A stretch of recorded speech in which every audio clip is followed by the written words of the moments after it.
Yeah, I still got the audio going on. Too much. It's too strong.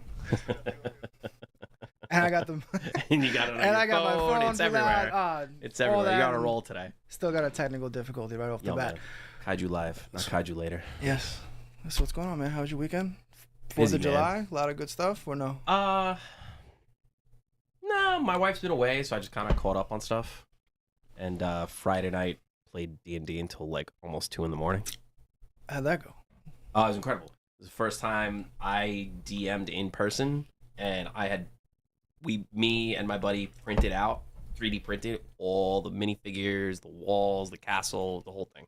All right, we need pictures of that for next show. I have a couple. We need a rundown. I have a couple. Yeah, it's wild. Wow. I've never done D&D.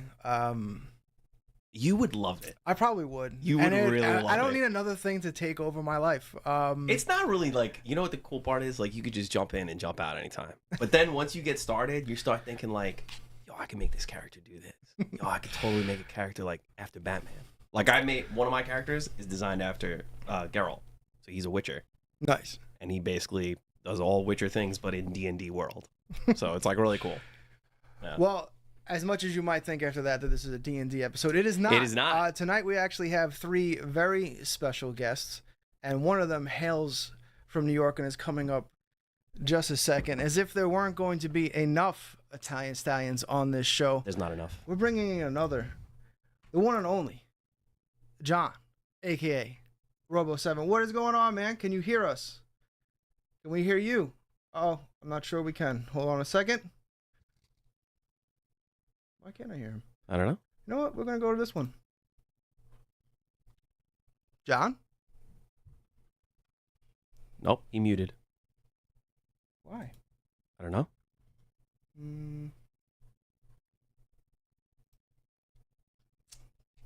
Oh, that's so weird. We were hearing him before. Hold on. I think it's him. Is it you? Is it me? Oh, he's got a mic. Oh, he's got a mic. All right, we'll cut back. All right. So what's in store for the show tonight? So tonight we have Robo7. We're talking about this is his shirt, by the way, officially licensed Ultraman it's a sick shirt. Stuff coming from John. Prince shirts. I happened to pick this up in person at 5 Points in Brooklyn just 2 weeks ago. Something like that. That was the one where you saw the All right, John says he's ready to go. Let's see. Now we're going to find out if it's him or if it was us. Yeah. There we go. John, welcome back. Nope. I think I'm getting no signal from him. Why is that? That's why we say Kaiju live, not Kaiju later. You wouldn't get all this authentic stuff if it was pre-recorded. It's so weird because we were just talking to him 5 minutes ago. I know. Less than 5 minutes ago, actually. Just to be technical. Okay. I'm curious. Can anyone hear us as of right now? Are we good? John, can you hear us? Yes or no? Yep. Yeah, John can hear us. Why can't we hear him? That's a good question. I'm just making sure it's not on my end. But right now, John, you have no signal coming even through to us, like at all.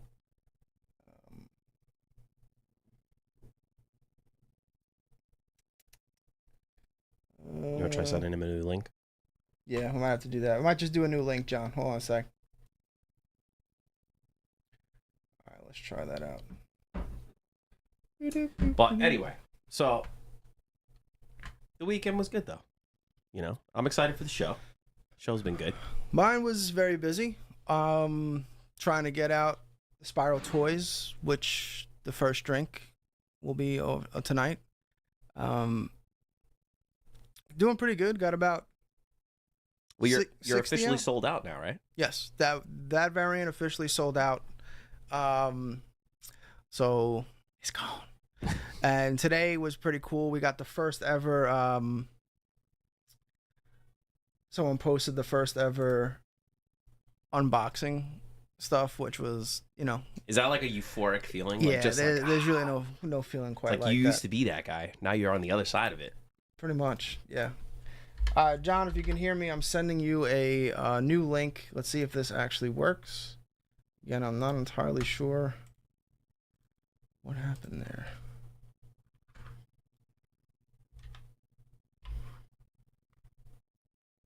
No, it's got to be like an amazing feeling when you work like you start off as a fan. You start off as a fan. You're into all this stuff, and then like I know you have the license now, and that feels good. Like it's got to be like an amazing. All right, John's got audio that I can actually see it this time. All right, so let me just bring him into some of these panels again, and we'll get going. But yeah, dude, it's totally euphoric. Like, I don't know, man. And like one of the things we set out to do was to make sure it fit in people's collections, and then seeing it literally do that is just like, that's got to be like so cool. This is what's up. Like just to see it go across the world and be like, yeah, I made that. Pretty much. Okay.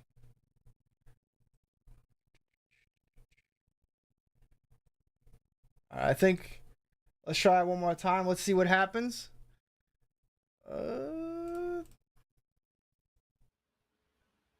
John. Can you hear me? Yes, we can. Woo! Hey, look at that. We got it. Technology, right. people. I Technology. just want to see where the camera is.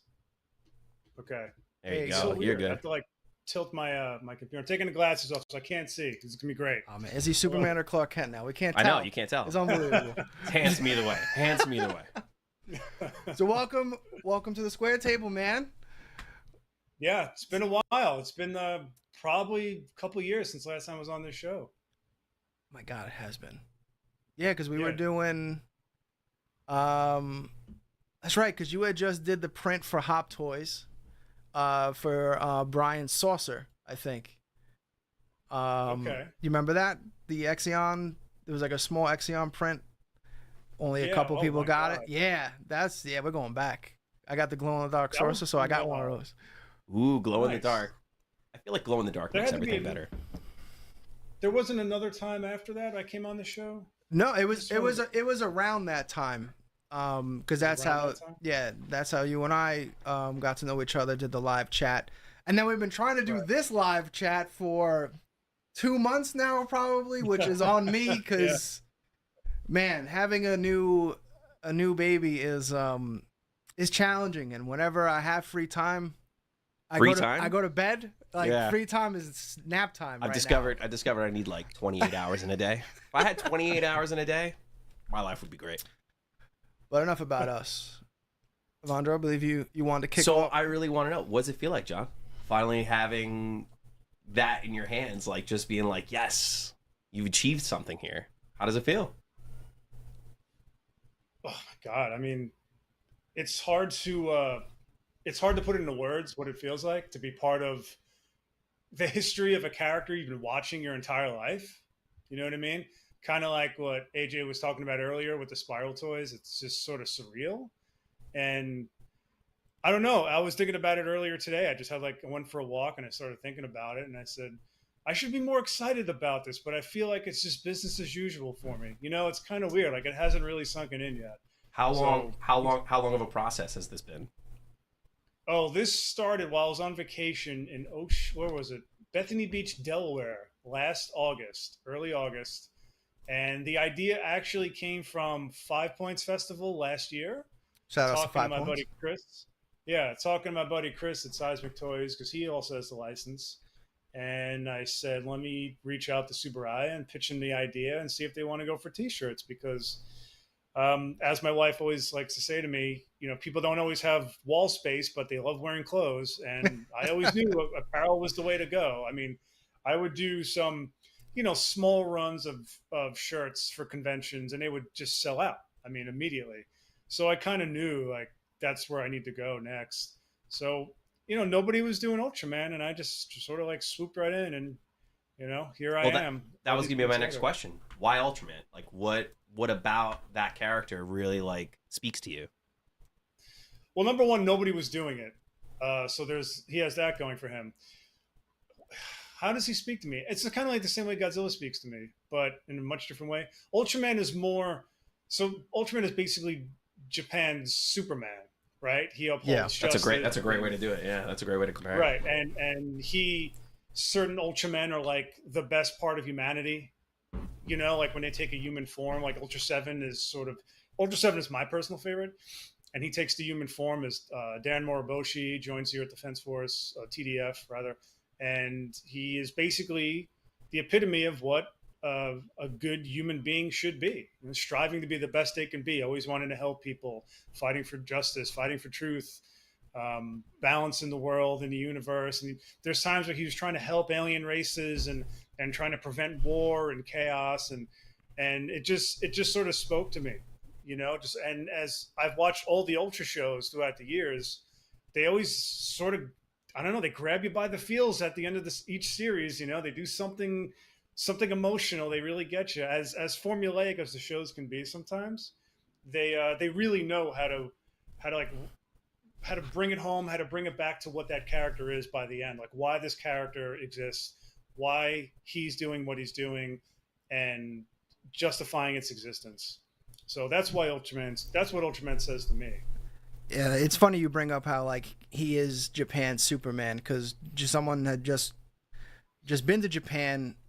It really is that. Like, is he like everywhere? Ultraman is everywhere. Godzilla is like the old man thing. Really? Like Godzilla is not for the cool kids. Yeah, like wow. It's all about Ultraman is everywhere. So that was when I went to Japan. I was like, wow, that's weird, because like you would think, for Americans, you think Japan, you think Godzilla, which that's kind of the thing. Like Ultraman, still, I haven't seen Shin Ultraman yet, but I'm hoping that is the movie that starts to bring Ultraman more mainstream over here, other than just Power Rangers. Power Rangers is the only tokusatsu thing that really caught on here. I don't know why. I mean, it's like I know why. I mean, for me, it was like all the Zords are dinosaurs. Well, I mean, these are ninjas. For me, anything with a giant Power robot. Rangers. You give me anything with a giant robot, and I'll watch it. Yeah, there's not much I won't watch it. It's funny how like Ultraman just never hit, and I don't know if it's just because he's a singular character. But I remember I think it was Ultraman Joe was the anime, which is the one that was my first introduction to Ultraman, was that crazy anime that my grandma was letting me watch, probably when I shouldn't be watching. Yeah. So like, but that's that, and then the Super Nintendo game, the Super Nintendo fighting game. Oh my Ultraman God. game. Way to throw that back. Yeah, those are like my existed. Introductions to Ultraman. And it's something that I did buy Ultra Q, which I want to start from the beginning, but I have not had a chance to start it yet. Speaking of, so what is your favorite Ultraman iteration? Yes. Oh, by far Ultra 7. Yeah. Easily Ultra 7. Yeah. And then Ultraman Nexus, followed by Ultraman Gaia, Tiga, Dyna, Ultraman Max. I have all these things. Yeah. I know this is like foreign to most Godzilla fans, because there's Godzilla fans that won't even watch Gamera movies, much less Ultraman. That one's strange to me, yeah. Yeah, I'll never understand that one. But Ultraman, to sort of piggyback off of what you were saying in Japan, Ultraman is still going, right? He's still in the consciousness of the populace over there. They constantly new shows. They have a new show coming out, Ultraman Blazer, which is taking a more mature take on the character, which is something that the American licensees have been sort of pushing for. I don't want to say licensees, but let's just say there are people over here that have been the ones bringing Ultraman to the States, and they've been, sort of telling them, like, we need to go more mature if you want to basically break into the States. There's also the Netflix animated series coming out. It's not an animated series, I'm sorry. It's an animated movie brought to you by ILM, which is kind of crazy. That's cool. Yeah, it sounds really cool. It's coming out next July. Oh, that's not even. Netflix, you're not even talking about the anime Netflix one. This is something different. Yeah, the show. Yeah, this is its own. Yeah, this is its own original Netflix cartoon made by Gaijin, and it's going to be a whole new reinterpretation of the character while sticking close to its roots. So I was going to say, how do you feel about that? Like them trying something different while trying to stay true to the source material? As long as it's good, if they do it well and it brings more eyes to the franchise, I'm all for it. It's Ultraman is sort of ripe for, interpretation and inclusion, and it's also ripe for exploitation here in the States, right? Like Godzilla has sort of been done to death, and Godzilla fans have very I need more. concrete ideas, very concrete ideas of what Godzilla should be, right? So, there's people that love the legendary stuff. I'm not a huge fan. I know a lot of younger people are, and that's cool. That's their Godzilla. It's not mine. But Ultraman, he's been through so many incarnations that it could literally, it could be anything. It really, so like the Sentai shows, they could just be whatever they want to make it, which is, like I said, opens it up to more and more interpretations that are more current with modern sensibilities, et cetera, et cetera. So, like I said, if it brings eyeballs to the franchise, I'm all for it. And if it's good, it's good. Can't deny if something's good, right? No, you can't. It's how did you feel about the Netflix series? Did you think it was good? Is it true to the source material? The anime series? Yeah. I like. Yeah, I like I read the books, the manga, and the manga is, of course, like 10 times better. Always. And almost always. So season 2 in the books was incredible, but they gutted it. I don't know why they gutted it so much, but season 3 rebounded nicely.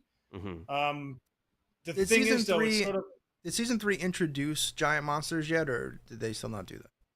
There's only one, and that's Zeton. At least there's one. There's one. You Yeah, gotta have one. your one. Gotta have your one. Yeah, that's I think the majority of that's everyone's major complaint is like everything would have been awesome if they just would have. Well, I thought so. I'm obviously not so familiar with Ultraman and its history, but I thought that was the one thing I knew about it. Like, oh, Ultraman gets big and grows enormous and fights giant monsters. Yeah, fights giant monsters. Right. Like, and now they just said we're not going to do that, which was again, it's like one of those decisions where it's like who's making those? We talked about this last week. Yeah. Who makes these? Who makes that decision? Who makes them? But I do like the show though. Like I like the style. It's very interesting. A lot of people have a hard time with that animation style. I wish it was just anime. Yeah, the CGI. It's a lot, but most anime is going in that direction.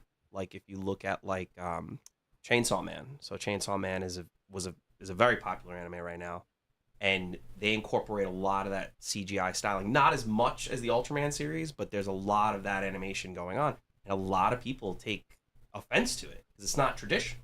Yeah, I wish there was more of a balance, like Singular Point. Singular Point had a pretty good balance of anime and some CGI shots here and there. Yeah, I don't mind the CGI shots, but sometimes it's just... To me, a lot of that animation looks like awkward sometimes. Like just in it doesn't feel like the human characters are moving very like Beast human. Wars. That's it. It's got that Beast Wars 90s CGI. Listen, Beast Wars... Don't go there, man. You're going to hit me in the heart there. I mean, yeah, I love it, but when I was a kid, if we watched that now, it'd be like, woo. Dude, you watch that, it actually still holds up. It holds up. The animation, you're like, ooh, but yeah, it's still great. The animation. Still great. But yeah, that was the peak of... That's when it first started. Yeah, I mean, in the 90s is when CGI was really starting to really come into play. Like, most ones that stand out to me is Jurassic Park. Jurassic Park was the first movie to really incorporate CGI and practical effects. Yeah, ILM killed itself. Yeah, basically. Basically, yeah. It was like, we love practical effects. Yeah, I found this. This could be cool. And it just, so many people must be so pissed. Like, at the same time, like, you know how many jobs were lost because of that? But now... Oh, yeah. Now wait till the AI stuff. John would be the person... I don't know if you know this. John does work in the movie industry. I did not know this. Worked on Spider-Man, yes? One of Spider-Man? Amazing Spider-Man. Yeah, the Amazing Spider-Man movies, both of them. Yeah? Yeah, Men in Black 3, America's Got Talent, and then I got onto the show called The Blacklist with James Spader. Yes, and very familiar with I've been there. Yeah, we just wrapped the last and final season 10, back in May. Oh my God, it's been going on for that long? Nice. Yeah, it's been a majority of my career. It's crazy. Wow. It's absolutely nuts. Yeah. So I've always wondered, when something ends like that, like what's the next step for you? Like obviously, like this is going to be huge for you, but in your terms of your film career, like what's the next step after that? Like, do you just go find something new? Is there something lined up? There's never anything. There's no guarantees in the film business. There's none. And right now there's a writer's strike, and we're on the verge of an actor's strike potentially. Oh, but man. we don't really know. An actor's strike. They have a union. What? Yeah, they have a big one, Are they too. complaining they're getting paid too much? What's the problem? Not enough. And Oh, it's always not It's enough. not enough. No one ever complains that they're Oh. getting paid too much, my man. Come Oh on. my God. yeah. Well, it's 85% of that union is unappointed at any given moment. So there's that. Yeah. And That's very true. AI is a big thing. AI is driving the Writers Guild and the Actors Guild Yeah. with these negotiations.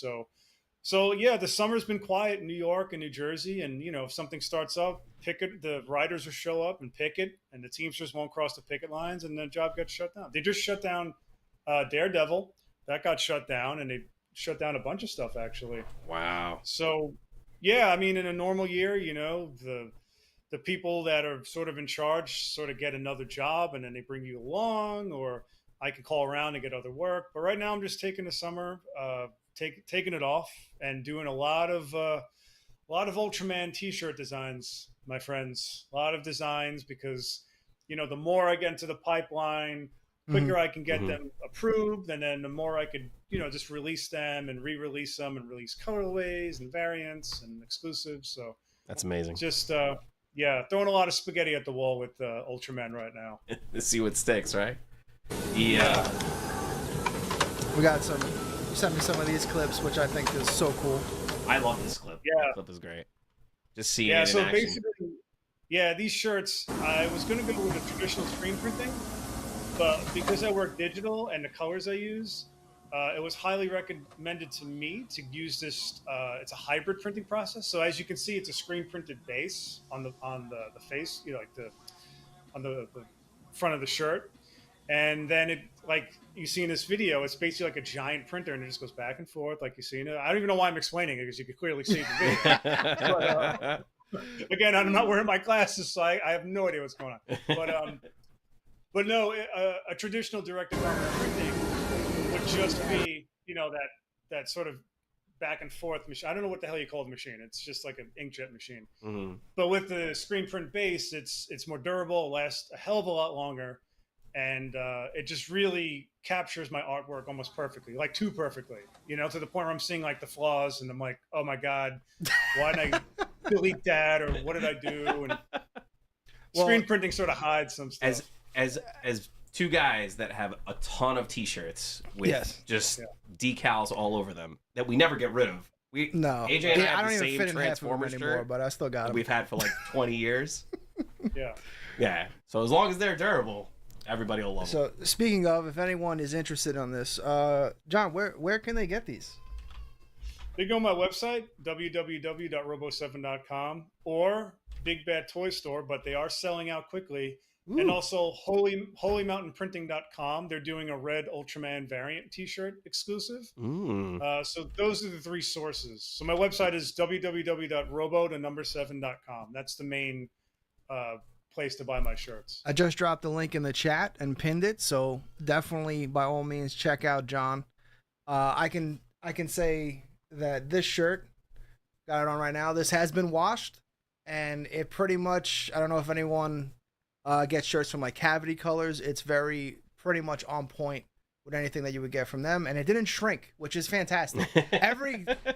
Even with Cavity Colors, and this is why I asked you for a 3X at the show, just because it seems like everything I wash, it always shrinks. And the shrinking on this was very minimal, and because this was a 2X, you didn't have 3X in person. Are you washing in cold water? Is the question. Come on, man. You throw everything in the wash. Kelly throws it on is what happens. Okay, I don't go up and check. I don't know. Hi, Abby.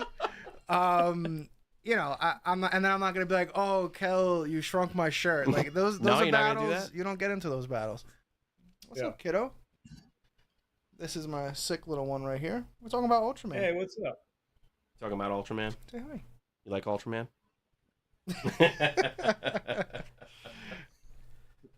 No, the shirts look great. The coloring is great. I love the finish on it. I love that it's like matte. I have like a couple like glossy finish shirts, which I hate. I don't even like. Yeah, glossy shirts are hard to pull off. It really depends on what it is. These are great. The quality is great. I love that the process, like you can feel it. Yeah. Like it's not just like something that you're gonna wash. It's gonna come right off. And you're like, oh, great. No, they're beautiful. They're great. Pick one up. Thank you guys. Absolutely, man. it's like, you're putting your name on stuff like this, right? And it's it's my first time doing it, and I don't want to, just roll out some junk. It's like, you with the Spiral toy, you got probably arguably one of the most legendary sculptors in Japan working on it. Yeah, like you're not going to just. Yeah, we You gotta tried. flaunt that. We tried to get.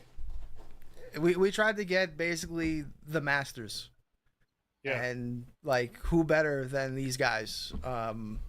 And it came out great, and more are going to be hitting people this week and next week.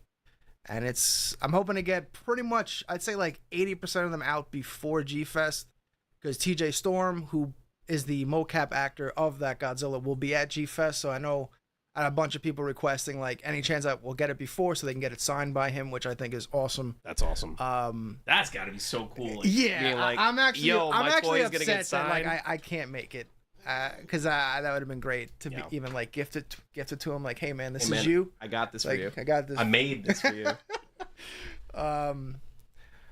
No, that's incredible. Like, guys, like this is a huge achievement for both of you. Like, well, this interview's not about me though. But it's like you don't see this happen every day. Yeah, you really don't. You don't see it happen. No, you don't. You don't. For me, a buddy of mine, I was on Collect All Monsters, and my friend David asked me, why did you pursue this? And I said frustration. And he's like, what do you mean? And I said, because all these companies have the licenses, right? And they're doing, like, Mondo has the license, and Cavity Colors, and and I love Cavity Colors. I love what they're doing, and Ghost X Ghost, they're all doing Godzilla t-shirts, and I've been trying in vain to get hired to do some, essentially work for hire, right? And I'm basically working for someone, getting paid X amount of dollars, and I do some design and get paid once and whatever. And I was just, like I said, just trying to get a gig. I want to get my foot in the door. I want to be part of Godzilla history. Yeah. And then finally, when this shirt idea came into my head, I said, I'm going to be the master of my own destiny. Like I go to work and I work on these sets, and I'm working there 40, 50 hours a week, trying to get a set done for a multi-billion-dollar corporation and busting my, And it's like, well, I could just do the same amount of work for myself and get this stuff done and get it out to the market and be a part of it. It's like, be the master of your own destiny, basically. So, good things come out of frustration and setbacks and hurdles. I mean, that's, for me and AJ, I'm sure AJ feels the same way. Yeah, Spiral Toy was born of the pandemic, basically. I lost my career because of the pandemic. And then, I Kaiju Live, everything, the auction show, the website, kaijulive.shop, like I did that for 2 years and it grew exponentially. And then unfortunately it kind of hit its peak, especially with, again, I'm a very niche thing. I'm just selling Godzilla stuff for the most part. Every now and then I'll have some Dragon Ball Z stuff. Like I branch into it a little bit, but it's not a lot, but with all these delays, it's hard to really have a cash flow in it when you have such a laser focused item that you're just focused on selling. So it's like, oh, cool, I got these I got 40 Mezco orders, but it's delayed for 2 years. So it's like, you're spreading out all that stuff, and then people lose faith. I mean, we dealt with that with Spiral. Spiral Studio launched during the pandemic, and everyone was pissed because there were a lot of delays because this is, logistics were rough. Logistics were crazy, and it's a brand new company. He's got a lot, there's, like, even right now, like, there's things that you can't foresee that like the hurdles that are there that you only know about them when they happen. And you're like, okay, didn't see that one coming. All right, how do we pivot? Like, even with the Spiral toys right now, they're coming in. I'm doing my own, like, quality control on them. Like, if they, because the beautiful thing about soft vinyl toys is they squishy. Okay. So, like, it's very, very hard for them to actually be damaged. Like, they would have to be cut in half or something would actually have to slice it in most cases. Or sometimes the glue, if there's any glued parts. So, because it's hot now and this is coming all the way from Japan, not all of them look perfect. Some of them got, like, legs that are too close together. So I'm fixing all of them. And Get that heat gun out. I got my heat gun out. I'm going nuts. My dad thinks I'm crazy. He's like, you know, people know how to fix these, right? I'm like, I don't care. They have to be perfect. No, but you know what? You they know have what? to be perfect. People appreciate that extra step. They really do.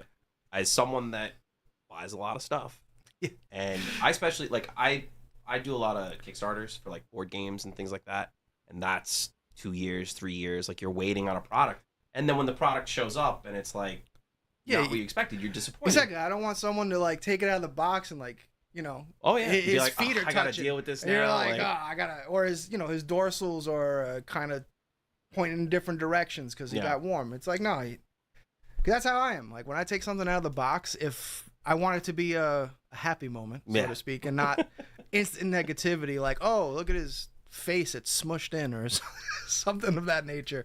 Just like John was like, you know, he could see all the. We don't notice it, but he's looking at his print like, you should have take that away. Exactly. I don't want. You know, it's as a creator, you're always gonna find a flaw in everything that you make. But at the same time, people won't see that. People will see the beauty of what you guys do. You know, and both of you are just talking to you guys are like, there's passion behind all of it. It's not just like a day-to-day thing. Like, I gotta get up in the morning and do this. No, it's instinctual. You're not even looking at the clock. You're just like, oh, I have this inspiration, let me do this. Oh, I have this drive, I have this idea, let me go do this. You know, and that's. I think I'm using way too much bubble wrap too. You know, I go back to Staples. I'm like, man, am I going a little too crazy? Are too you? Much? Are you? Is there such a thing? It's too much bubble wrap? I don't know, man. I don't know. John, are you handling the shipping of the shirts too, or is that coming from someone else? Right now, it's all me. It's all out of my apartment right now. Yeah, man. So it's. I'm sure your wife loves it. Living the dream. Oh, it's fine. I mean, early on, like when they first hit, I mean, my notifications were going on constantly. I mean, I think I had like 20 orders in the first day, which is crazy. Wow. But now it's sort of leveled out a little bit now that most people have them. And plus, it's the summer. But I am doing a show next Friday at Japan Village. It's in Brooklyn. It's an industry city. It's a big anime food fest. And I'm trying to hold back some shirts, you know, so I can bring them to, you know, conventions and whatnot. And I'm also doing Japan World Heroes in Burbank in August, which I'm excited about because I've never done it. And, you know, I'm trying to just hold back some inventory so I don't have to like keep putting in new t-shirt orders, and I can just, you know, go there and just sell them and not have to worry about, you know, getting them shipped on time and quality control and everything that comes with that. You know, I am trying to have a Tiga Dyna Gaia shirt ready for August. I'm just waiting for final approval from Tsuburaya because one of the actors from Ultraman Gaia will be at Japan World Heroes. And I'm also looking to do some solo kaiju shirts. So I have an Alien Baltan shirt I just submitted for approval. We'll see what they say about it. Nice. Yeah, so I'm trying different things, you know, because like, you know, I'll show you guys this Ultra 7 shirt. You can see here. Let me get your full screen. Hold on a sec. All right.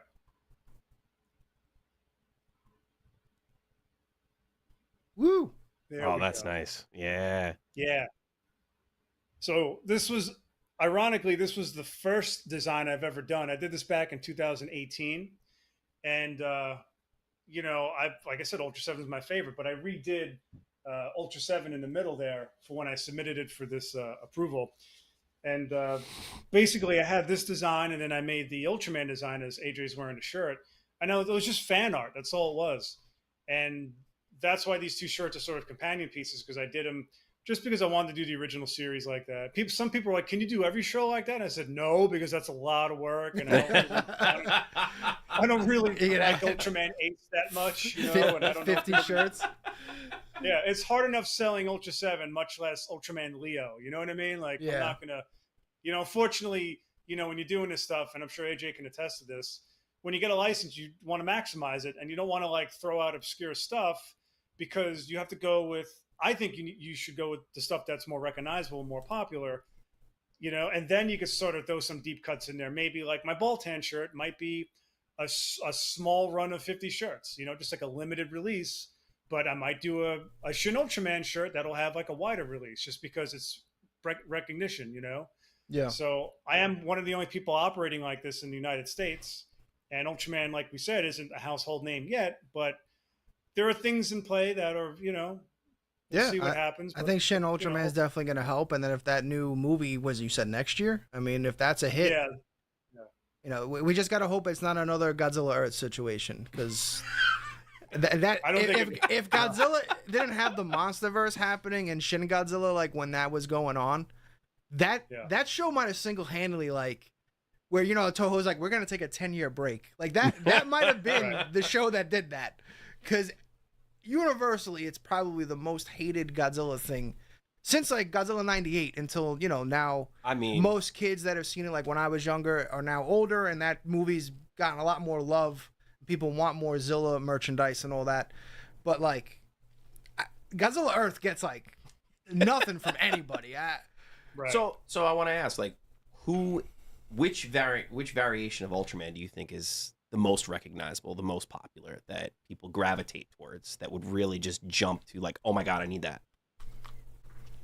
Definitely the original. Yeah. For the most part. After that, honestly, I would say Ultraman Tiga, because Tiga had a release here in the States back in 96 or 97. It was on Fox. It was 4Kids Entertainment released it, but they dubbed it, so it was almost like a parody, which is kind of silly.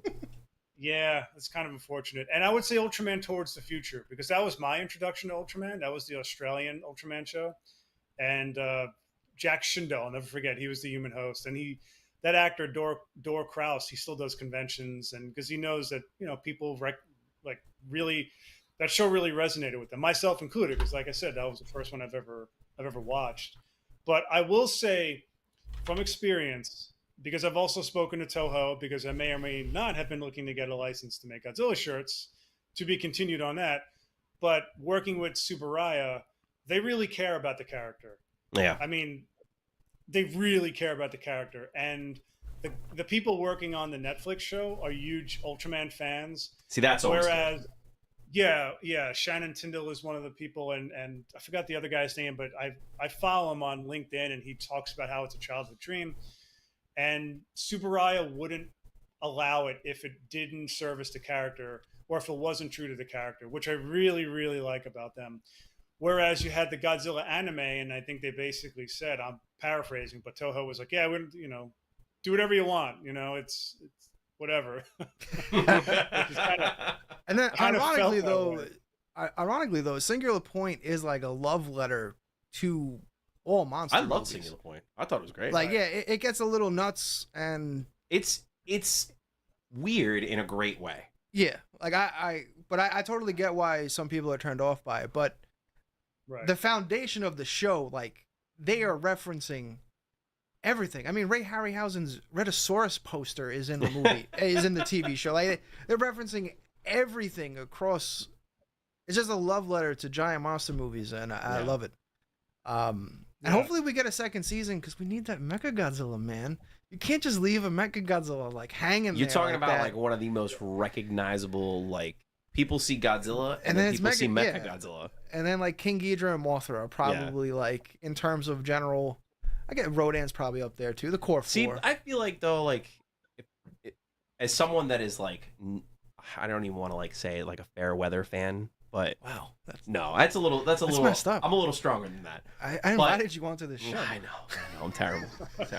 No, but like I don't know I love jumping into lore of like everything. Like, if I'm into something, I gotta dive into it. Yeah. So only knowing, like, I was a fan of Godzilla as a kid, and I remember when they used to have the Godzilla marathons on like Sundays on, like, you know, like Father's Day or something like that. Speaking of that, Pluto TV, John, you know about this? I've been watching it all weekend. Yeah, if people don't know, Pluto TV now, which is free, has its own Godzilla channel. Stop. 24/7 running Godzilla. Yeah. It's awesome. I might have that on in the background the entire like it's time. totally, and it's everything too. It's movies, some of the animated series stuff. But it's not like, you're not like skipping anything from like different eras and things like that. I'm sure it bounces around. It's 24 hours. No, but I mean, like, they're not like leaving out. No, like, I'm pretty eras. sure. I think everything's included. I don't think there's any. I don't think they had any restrictions or, you know, anything of that kind. Yeah, which is just wild. So Pluto TV, it's free, and right now it's kind of like every Godzilla kid, everyone's inner Godzilla is just Attack screaming. Viewer just called me a filthy casual. I get it. It's cool. Yo, Peter, cool. what's up? It's cool. Well, the other thing about Pluto TV, which is a guilty pleasure of mine, is Tokusatsu is also another channel on there, and they play all the Ultra shows. They play Super Sentai. They'll play Godzilla movies, and I'll just sit there and binge like Ultra 7 and Ultraman Mebius, and I'll watch crazy Power Ranger episodes. Gridman is on there. Gridman? So that's another, Gridman, yeah. Oh Gridman my is god. on, yeah. Gridman's So if like you're a brutal, Kaiju, right? yeah. Is No, Gridman not the one that's really. brutal? That's Redman, right? Yeah, or something like that. It's That's not Gridman, Gridman. yeah. It's not Yeah. Gridman. Yeah, one of them. I remember Yeah. one of them is like a psychopath that just like murders these things. Probably Redman. Yeah. Yeah. But no, it's a great time to be a kaiju fan in the States, and Pluto TV is basically your one-stop home for all things, kaiju and tokusatsu, basically. That's amazing. Yeah, no, it's with everything being digital now, everything's just so readily available. And I know like it was a lot depending on which license you get, like people can only show certain things and take certain versions of Godzilla or, things like that. It's a great time to be alive, in terms of being kaiju fans. I mean, yeah, I would say Godzilla vs Kong kind of changed the game in a sense of It did. It definitely did, because even bringing like him more mainstream. Like I know Godzilla 14 was not really received well, and then King of the Monsters, basically you had to be a diehard Godzilla fan to Yeah. really I wouldn't enjoy say- it. I wouldn't even say that, but like it's still a good movie on its own. Yeah, but But there's a lot of like that movie has that movie has has all the every, deep cuts. That movie has all the deep cuts. I think you appreciate it immensely if you're a Godzilla fan. But as like as someone that just enjoys Kitty. like movies, it's still a good movie. Yeah. Kind of. I just Godzilla vs Kong just hits. Well, it has different. that just blows everything out of the water. That's why. Yeah, Yeah, it's- that end battle it's insane. ridiculous. Yeah. like Yeah. I was They just- lucky they enough just did it- to see that in go ahead. IMAX with my dad. Where there's at the time, because that was like the movie that like kind of saved movie theaters at that time when no one was going. So when my dad and I saw it, there was like 5 people in there. So you get that perfect center. It was crazy. Like when Kong's like swinging down the street, you're like, this is nuts. This is it. This is it Yeah. right here. Yeah. No, it's great because like you feel the love of these creations. Like you feel like the people that are working on them really just want a good product. They want to bring that character love. And it's like the I'm sorry to cut you off, but no. but I'm gonna cut you off. We're all New Yorkers here. We're all New Yorkers It's here. fine. Oh, good. Staten Island, Long Island, it's fine. Yeah, it's all the same. I remember, so like remember like all the early Marvel movies are sort of hit and miss, and DC has just been sputtering horribly. Marvel, Indeed. the Marvel films really hit upon something. At least phases 1 through I don't know up until Endgame, where I remember like going to my parents' house and I found an old Avengers comic book, right? And I opened it up and it's like the Masters of Evil are attacking Avengers Mansion. And I swear to God, this book from the 80s, there was just story beats and dialogue and et cetera, that was in the Marvel movies. Basically, the essence of those characters was there in those movies that was on the page. And that's why they've had so much success up until Endgame, because they were so true to the characters to a certain point, right? Because they have to update it for modern sensibilities and Sure. all this other stuff they have to sort of work around. Like Iron Man's origin wasn't Vietnam, obviously it was Middle East, so you have to update stuff. And I think with giant monsters, especially Godzilla, for me anyway, if you're not true to the source material or the character born of radiation, then it's kind of like, what are you doing it for? He's just like a heroic dinosaur, really. And that's why I didn't really connect with the legendary films. But again, to sort of go back to Subaraya and the sort of brown nosed a little bit, if you will. They like to keep it true to the essence of the character, and if it's not, they're very particular, let's just say, about their character and how it's represented in the world. So I've had 13 pages of changes I had to do on that Ultraman shirt that AJ's wearing right now because they were very particular. But they care about the character, and it's hard to not respect something like that. I feel like it's worth it. Even though they came back to you with changes, it feels like, no, this is it. This is what I've been like working my passion towards. No. It's yeah. It was, like I said, I was so hungry for an opportunity to be a part of the history of the things that I love. And like I said, all these doors would just kept closing in my face, and finally I just kicked the door open and I said, no, I'm doing this.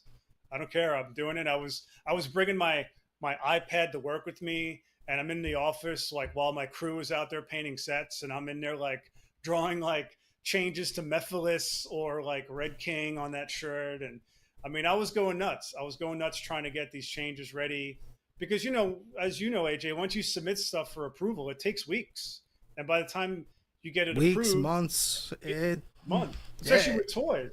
Yeah. We're doing officially licensed Bemular Sofubi with Seismic Toys. And we started the process last year.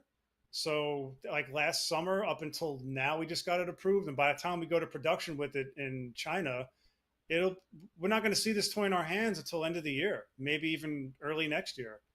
Yeah. And then the clock's ticking on your contract at the same time. So, you're just trying to like get it in a certain time frame so you can maximize your license and not waste any time with it. Yeah. No, absolutely, man. But all right, we actually have Octeel is backstage. John, what do you got, man? Hit us with your best promo outro. And thank you. Should I do like the Macho Man? Put on the hat, put on the big cowboy hat. There you go. Cream rises to the top. Yeah. Ultraman rises. He does that thing, right? He's like, rises to the top. Oh, man. Now, where can they find you? Where can they find your socials? Socials, Instagram is always the best one. It's at Robo7, but it's spelled out ROBOSEVEN. But you can get all that on my website. It's robo7.com. That's ROBO7.com. Again, I have a Mega Monster Battle Ultra Galaxy, the movie t-shirt coming out next. A bunch of different colorways for that one. I'm excited about it. Tiga Dyna Gaia, Alien Baltan.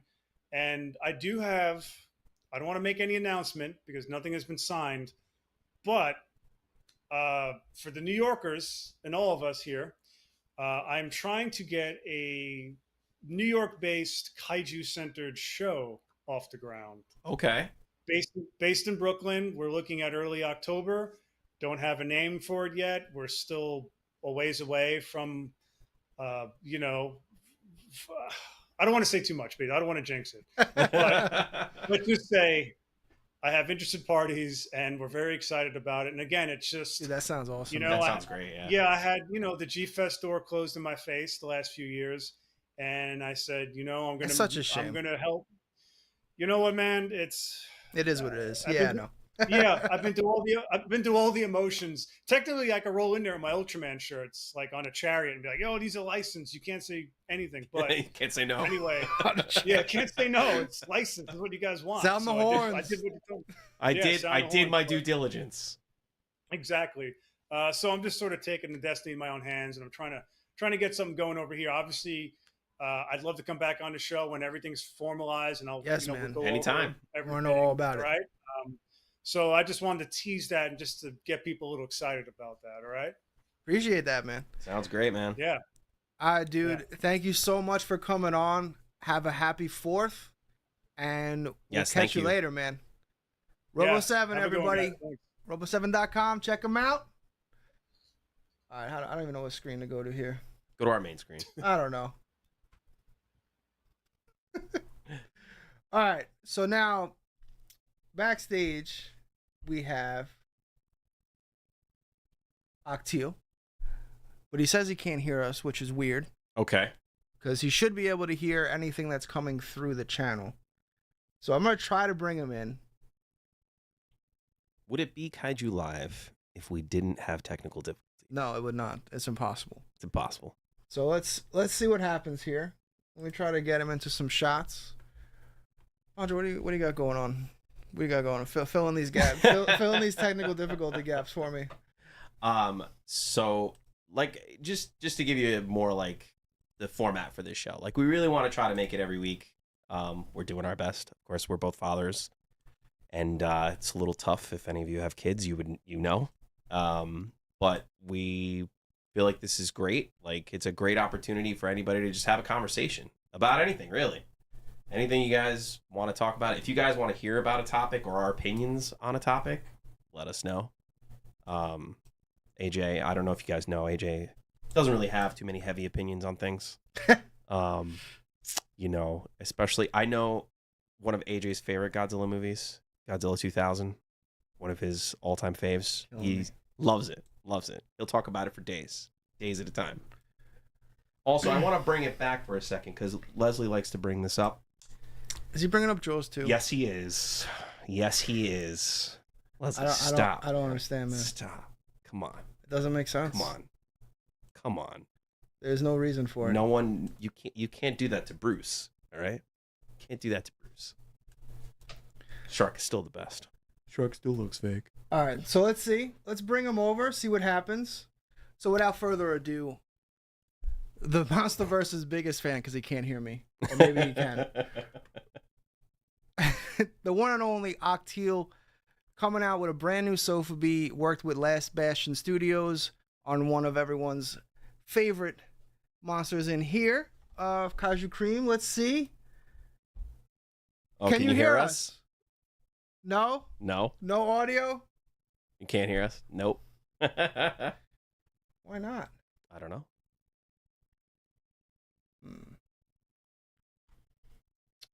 Well, yeah, I don't know what that could be. I have no idea. Yeah, I'm not getting any Signal from him. He's not getting any signal in. Let me send him a different link, see what happens. We'll try sending you another link and see how it works. Yes. So, you know what? Let's take a little break here. A little break. We'll be right back.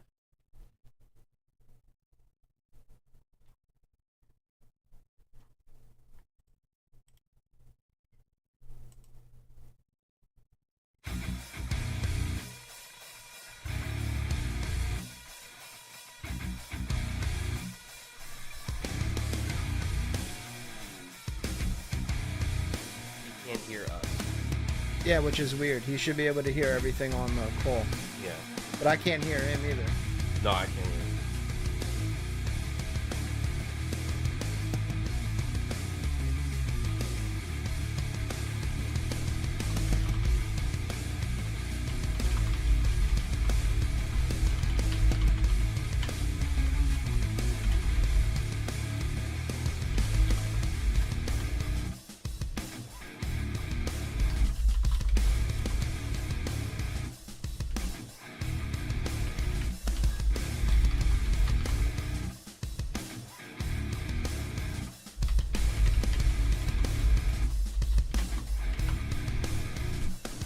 We're still live.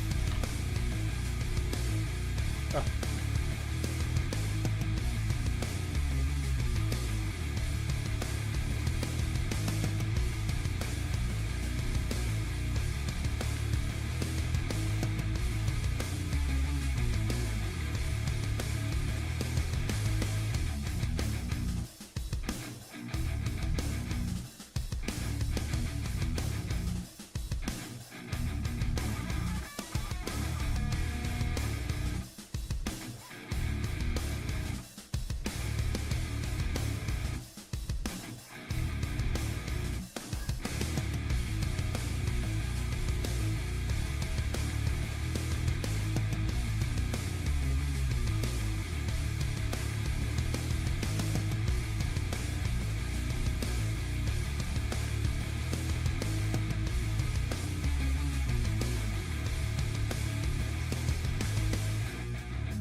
Octeel, can you hear us now?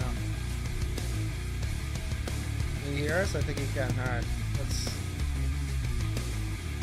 try this one more time.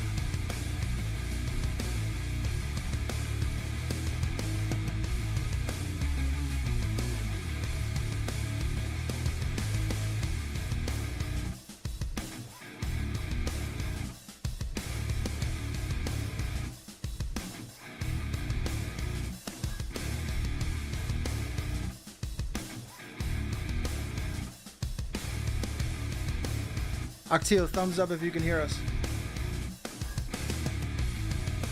Thumbs up if you can hear us. I see him talking. Yeah. Alright, let's see what happens.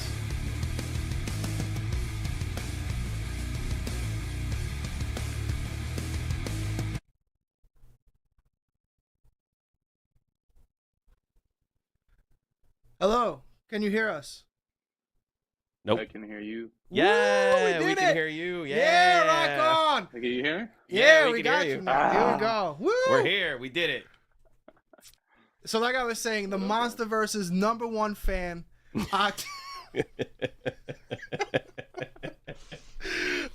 what's going on, man? How's everything? What's up, brother? I'm good. I'm doing good. So for those that don't know, this man right here, tell us, why am I telling the story? This is ridiculous. Sir, so I want to hear your version. I don't even, my version doesn't matter. I want the outside perspective because it's one of those things that you could never see yourself like out in the world or see what people think of you. Maybe I don't want to know what you think, AJ, but No, but- dude, it's Everybody wants to know what AJ thinks. right. Like right. we're kind of going through like the same thing, with We are doing on different ends figures of the- that. different ends of the spectrum. Yeah, but it's all still connected though, so it's freaking awesome. But yeah, man. So tell us, how did this Kaiju Cream? How did it all take us from the very beginning? How did this happen? I mean, I want to say it was an accident. A happy As moment. That's what I'm most talking are. about.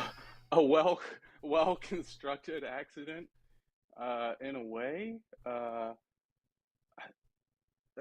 I'm not going to go into all the story because it's a very long story, but No. there's just several- We got at least an hour. Go ahead. Give us the Well, longest hit us. version you Hit got. us. there was lots of things happening in my life simultaneously. I'm a tattoo artist. If you don't know and you're watching this, and ended up with a pinched nerve in my neck, and I kind of lost the use of my arm for a couple of weeks. I kind of pushed through it, but I was having a lot of numbness issues, and I was at this point where I was like, am I going to be able to continue with my career? I've been tattooing for 16 years. I have my 2 God. children. I've spent a lifetime doing art, building, becoming successful, and that happened, and this was about March 2 years ago, and I thought to myself, what am I going to do? I have no idea what I'm going to do. And around that time was Godzilla versus Kong was coming out, and Yes. no. And So remember how you said like there are some people that don't like Godzilla vs Kong? Yeah. No. There we go. yeah, bro. Let's not talk. Anyway, we'll get into that later. We'll get into that. Anyways, like my older daughter was like, "Oh, you love Godzilla, Dad? Let's watch Godzilla vs Kong." And I was like, "Okay." We watched it together because it's like I grew up watching Godzilla with my grandma. Like that was like, it was just part of my childhood. It was just ingrained. Yeah. It was like Yeah. I think Yeah. of my grandma, I think of Godzilla. It's weird, but that's just the way it is. Like I think everybody's that's why I have got a love something for like it. that. Yeah, totally.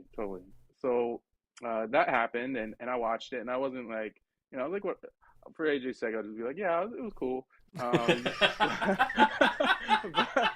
I mean, I wasn't in love. I wasn't in love. Did but, your daughter enjoy it? She did. She liked it, and at that time HBO had had released a bunch of older Godzillas like onto the onto TV and stuff, and so I was like, oh, we're gonna go through and we're gonna watch some of the old ones, you know, and you know, Son of Godzilla, some classic stuff, you know, stuff that I thought like, oh, maybe my kids would enjoy this or find it funny too, you know, entertaining. And it's just something we started doing. We just started doing it together, you know, as a family. I'd sit down with both my daughters and we'd watch it, and it's like, oh, that one was boring for an hour, or, you know. And so we did that, and during that time, and me kind of like, you know, rethinking my career and kind of having a little more downtime, I just started drawing.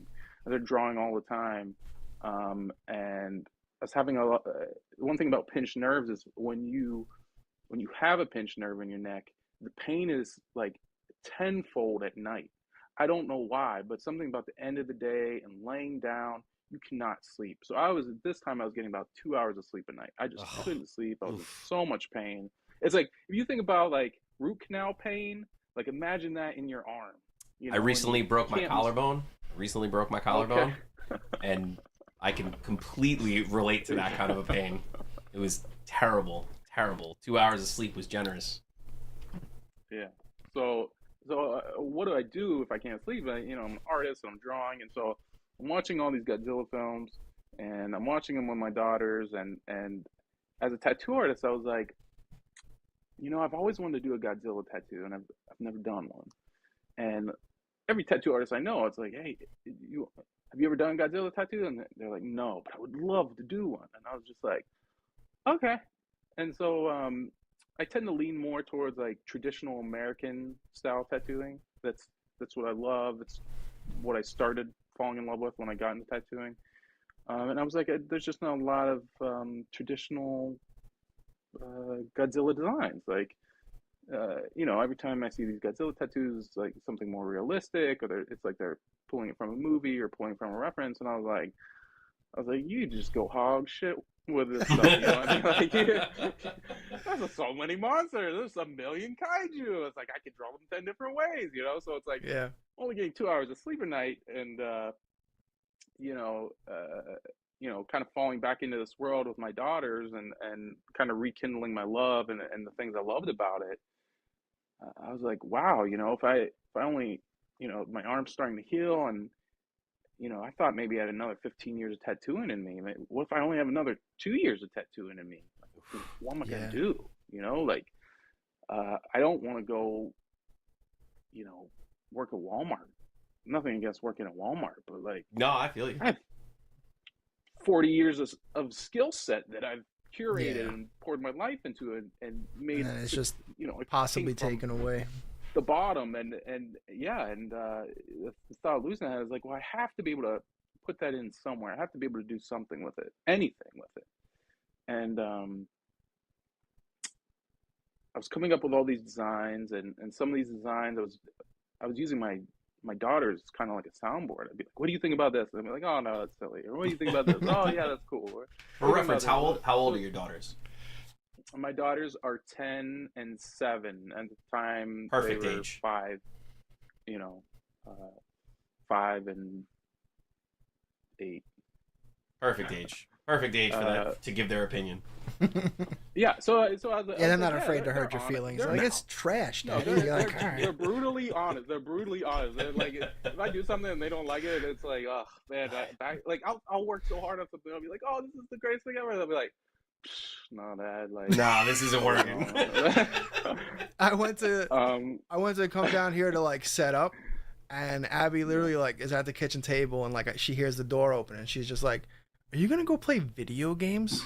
It's like, yo, I'm trying to work right now. Like, leave me alone. Who are you? Yeah, I was like, who are you? And if I wanted to, what are you gonna do about it? You know, like, go to bed. Yeah.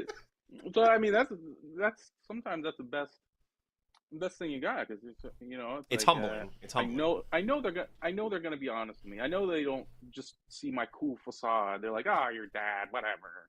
You know, yeah, exactly. Yeah. I'm like Homer Simpson to them or something.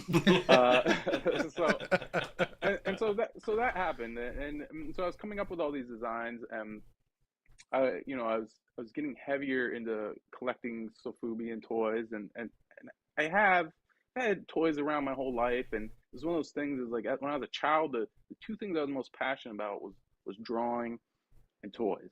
And the first, maybe I was around 3 or 4 years old. I started drawing things. Definitely by the time I was 6 years old, I was drawing all the time. But I was drawing my toys.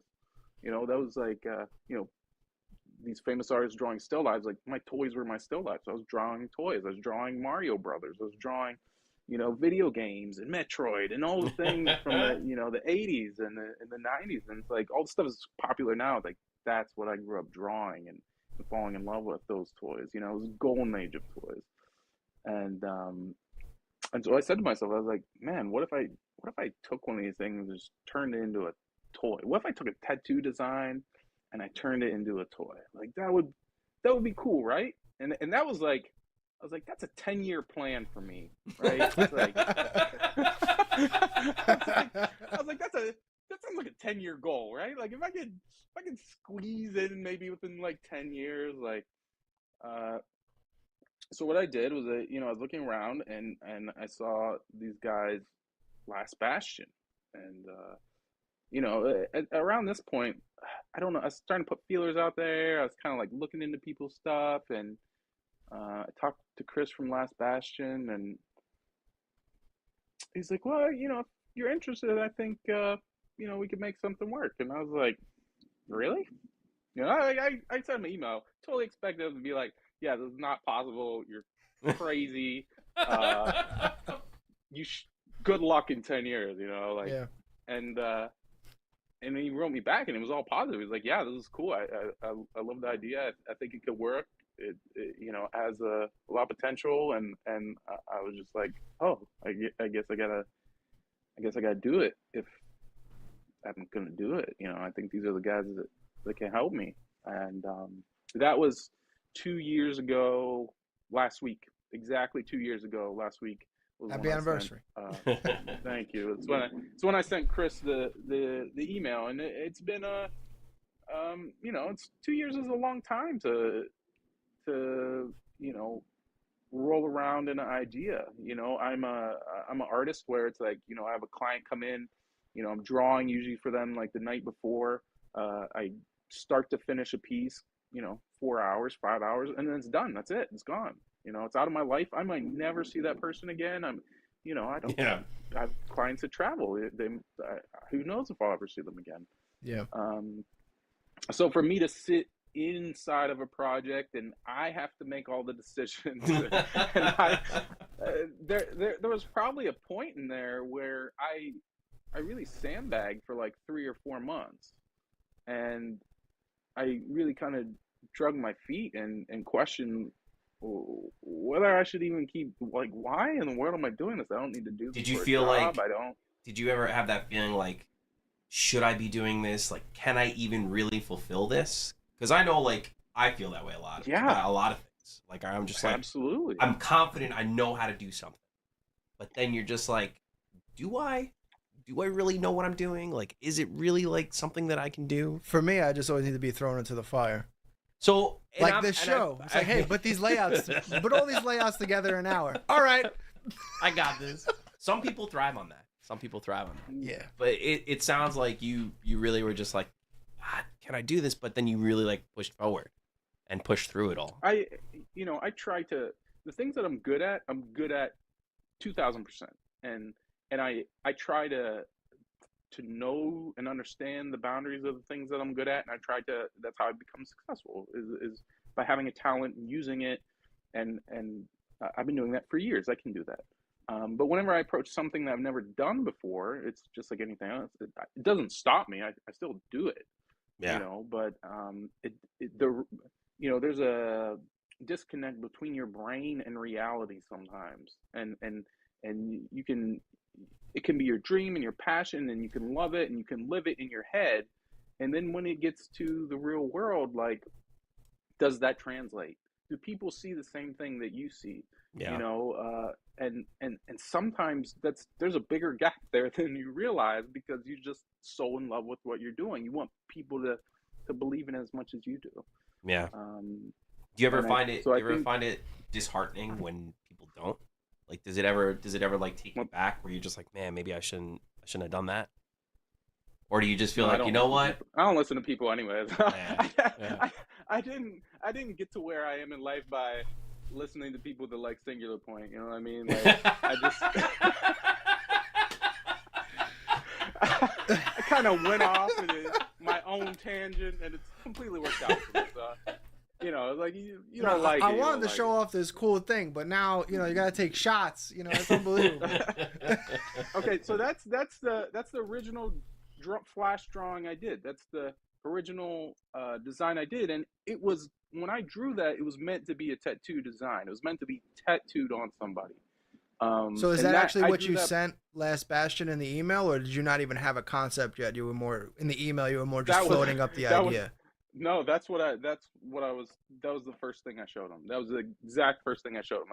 Because I was like, if I so I have a very distinct style. I think people that follow me online or on my Instagram know my tattoos, know my designs, and they see that and they say, oh, Octeel did that, and I was like, I told Chris, I was like, if we're gonna do a toy and it's gonna have my name attached to it, it has to feel like something I would put out inside of maybe I don't want to say I'm a brand, but like inside of what I do. No, you can call it your brand.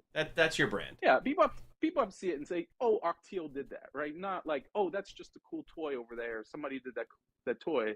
And so it was for me. A lot of it was, how do we get that same feel and then translate that into a real world thing? How do we make that tangible? I mean, this is AJ showed me this and I was like, this is sick. I love it. It's such a cool.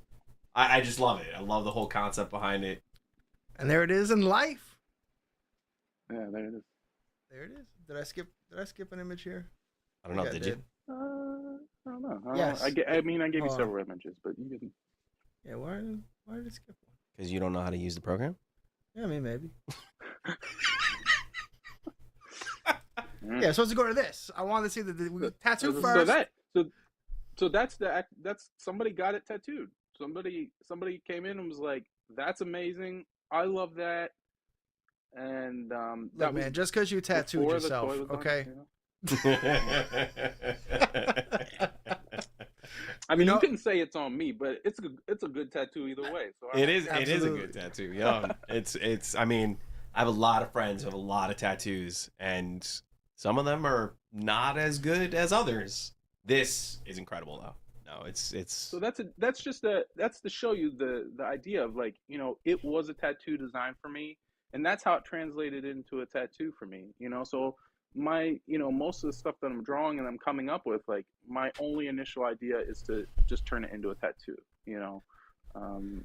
That's why I draw things at this point.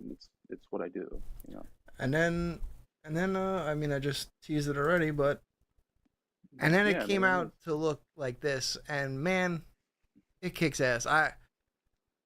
Thank you. I can't wait to get one of these. I don't care which one, preferably a glowy, or I don't know, maybe a Kaiju Live exclusive, maybe in the future. I don't know. Kaiju Live exclusive. Oh maybe. No. Maybe. Oh no. But you're going to G Fest, correct?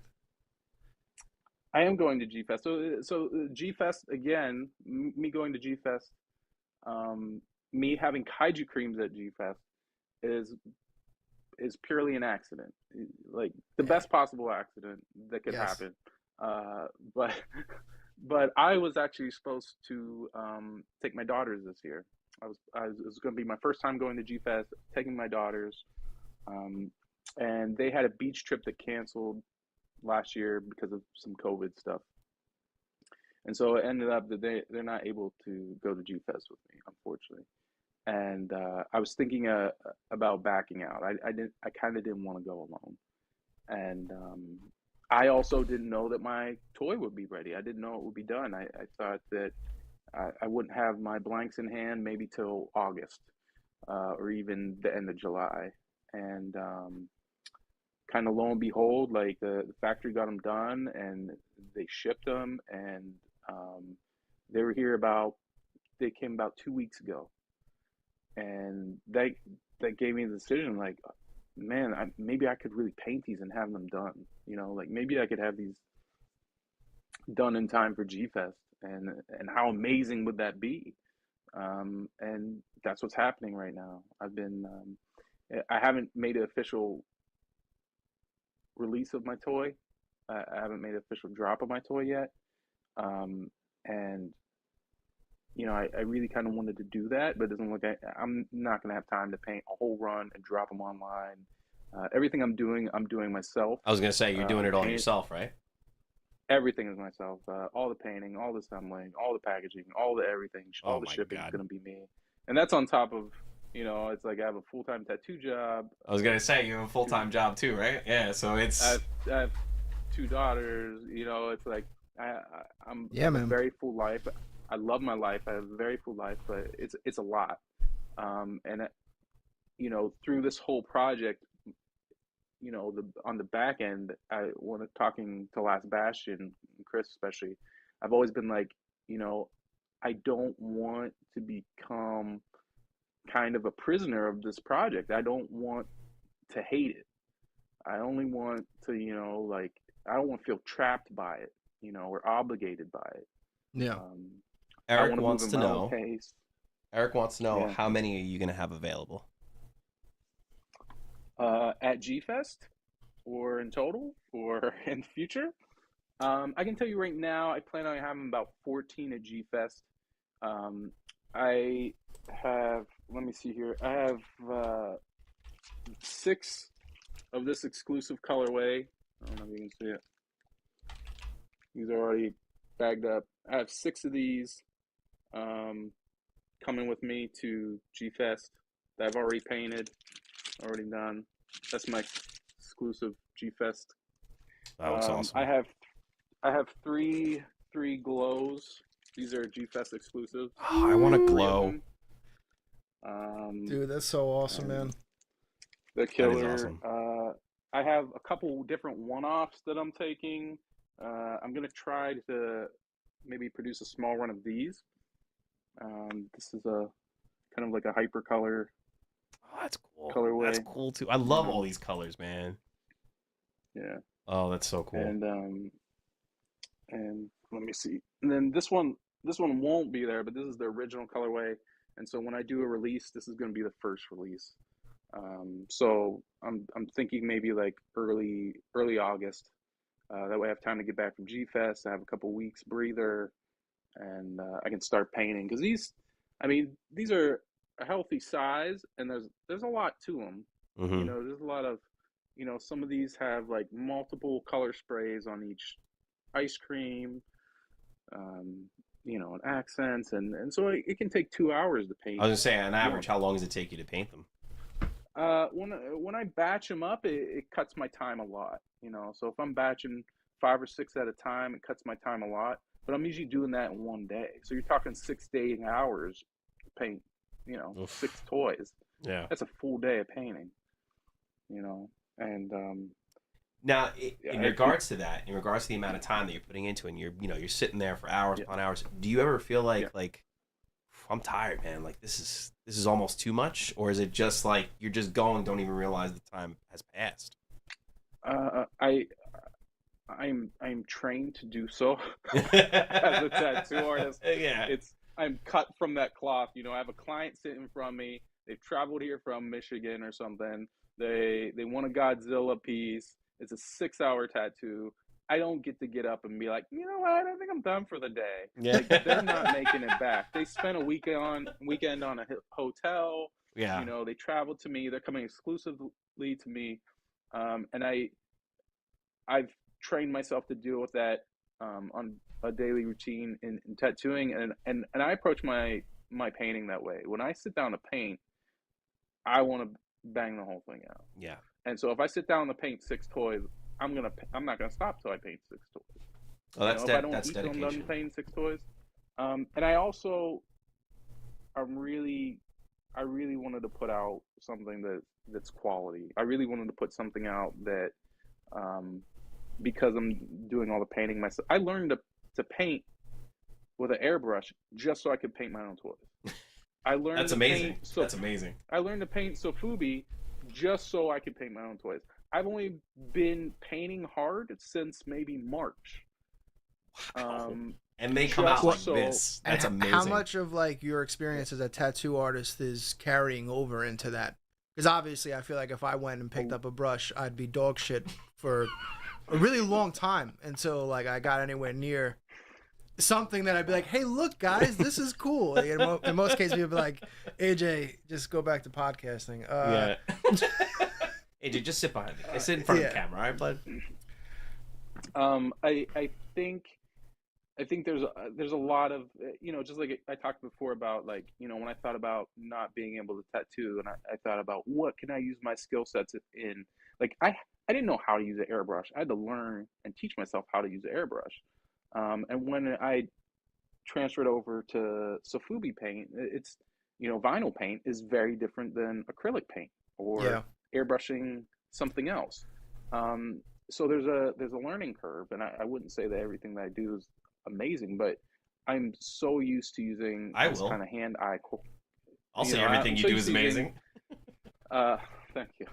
I'm used to using hand-eye coordination all the time, every day, right? Like I've been doing this for a long time, so my learning curve is going to be a lot faster than probably your average person. That's awesome. And I think my color theory, I have it in. I don't want to like toot my own horn. I have an insane color theory when it comes to tattooing. I've developed my own color theory. I love color. I love working in color. One of the things I love about painting vinyl toys is blank colors, because the blank color for me always dictates a palette and how I'm going to approach something and how I'm going to attack it. And this thing, it's not just I'm doing several colors, and I have to do them all differently, and I have to get them to look consistent and have integrity every single colorway I'm putting out. It's not even for it's me. A full-time job it's a complicated on top thing. of your other full-time job. It's a lot. No, they look amazing. They really do. Like, so, can you say how much they'll be at G Fest, or we're gonna save that for G Fest? I think so. So all my exclusive regular colors are going to be 200. Nice. And then I think my glows are going to be 220, and then like one-offs might be a little more, just depending on what I have into them, like 240 to 260 range. But I want to try to keep everything kind of tight, and kind of in that ball. And then when I release my initial colorway, that'll be 200. And I feel good about it. Just anytime you see the price scoffers, just ignore them. We just same thing with the MonsterVerse Godzilla is the Spiral toy. I'm a collector. I collect this shit too. I know. We have a pretty good idea of what these things go for.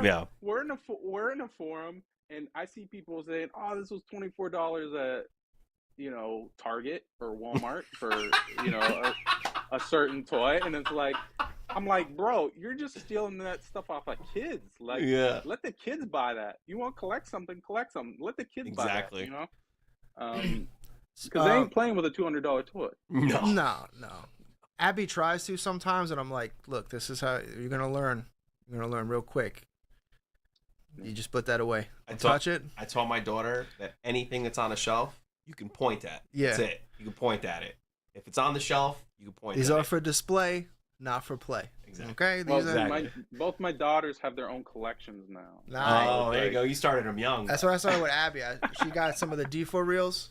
That's how I'm trying to excuse that away to my wife. Like, oh yeah, these are hers. My daughter has started taking her little little Tykes figures, and she's putting them on like the dresser and like lining them up and like Nice. I'm like yeah, they are. Yeah, there she is. She's got We'll this. be building Legos in no time. Yeah. So since I see Peter is still in the chat, there is a beautiful boy behind you that I believe you just painted as well. I did. This is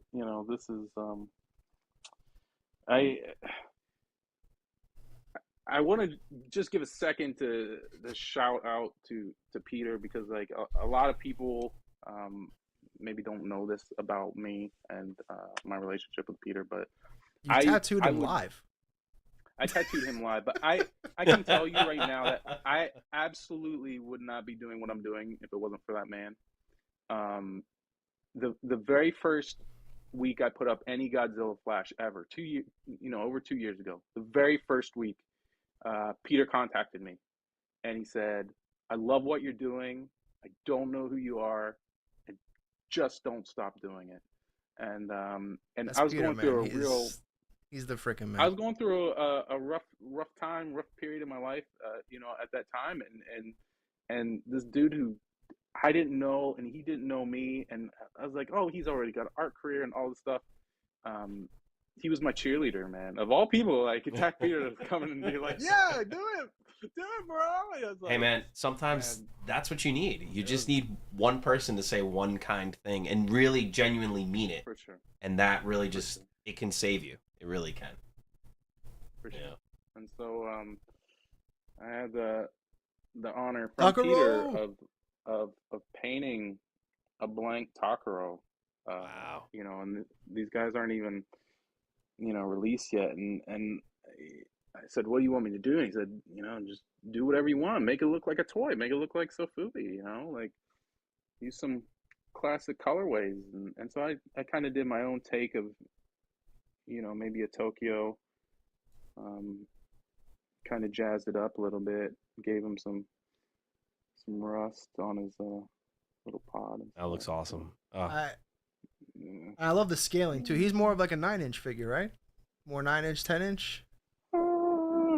Yeah. He's pretty big. Let me find something you guys might know.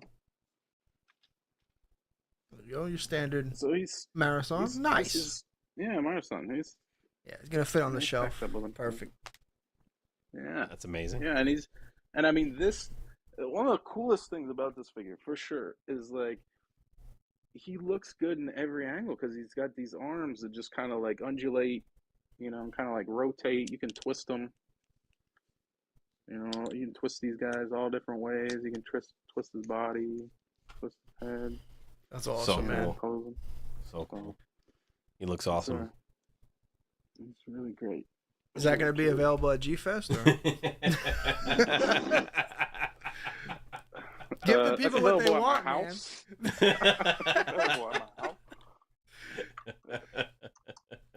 I don't even think that figure's not even out yet, right? No, he's not. Yeah. Peter might be mad about that. Teal's like, yeah, I'm selling them already, man. What's the problem? I mean, you want to make an offer, AJ? We can talk. Anything? No, I can't say enough. Like that's amazing work. Like I've seen a lot of art in my life, and ever since knowing you, you've inserted these toys in my life. And it's amazing. Like you don't see that every day, and it's very unique, very very unique. You should definitely be proud. You should absolutely be proud of it.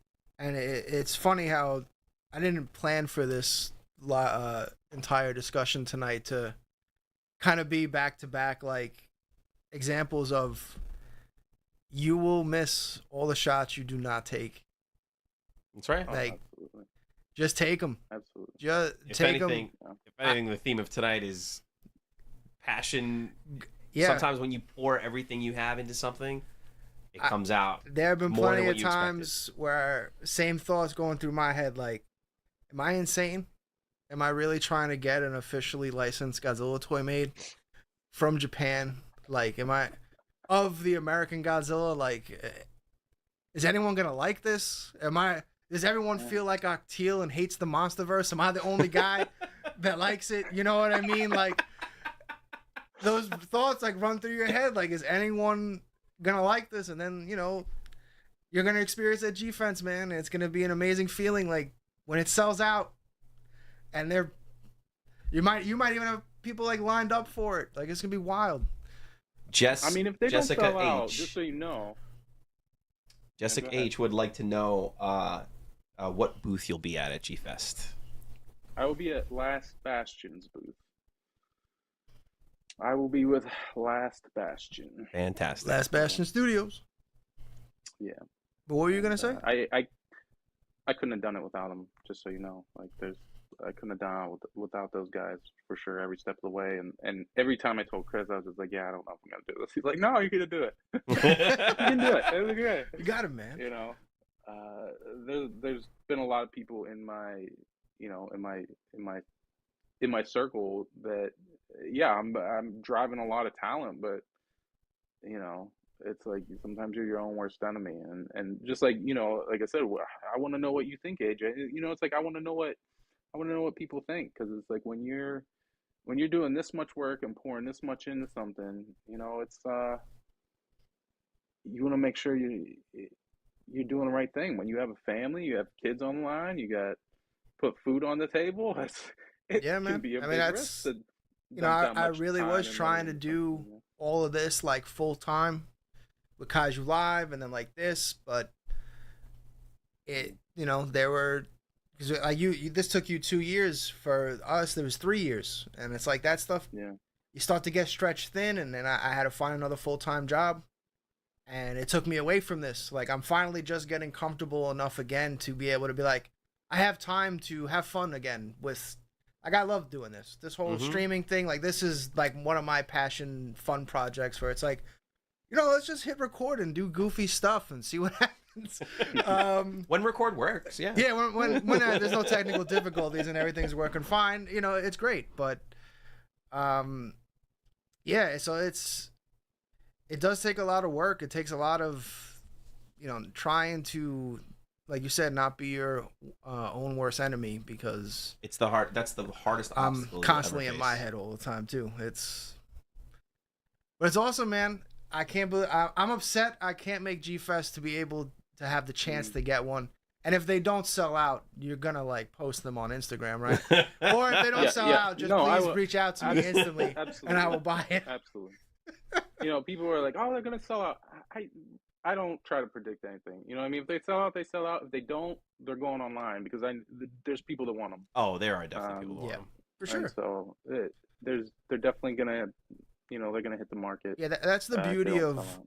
like how online sales have kind of changed the game. Is like, you know, while you can have the event, and you know, sometimes the event might bomb.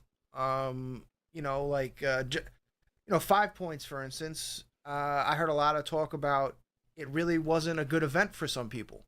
And I could kind of see it, like walking around, like you can kind of tell, like a lot of the tables were full. It was like didn't seem like people were buying a lot of things. It seemed like more people were just happy to go to a convention kind of vibe, as opposed to, I mean, I was super pumped. I got a Shadora, so I was like, let's go. Yeah. Which Shadora and a Kaiju Cream will at some point be displayed together in beautiful harmony. But yeah, it's definitely, online sales just changed it, because now it's like, all right, like your fans maybe couldn't make that event because they can't afford travel right now, or it wasn't. Then you throw them online and it's like, boom, they're gone. So there's always light at the end of the tunnel with that, and that's one of the best tools now, I think, you know, being able to reach the world, as long as you got a website or social media page. It really is. It's a whole new venture for a lot of people, especially like people of our generation. You know, it's become a different way of earning a living, and even beyond that, it's ways like for people to realize, like, I'm passionate about this subject. I'm passionate about this. Maybe someone else is passionate just like me, and you reach so many more people that way, that people are just like, oh yeah, I love this. Oh yeah, this is it. Like, give me that. Give me more. Give me more. Give me more. Yeah. I have that with the auction show all the time.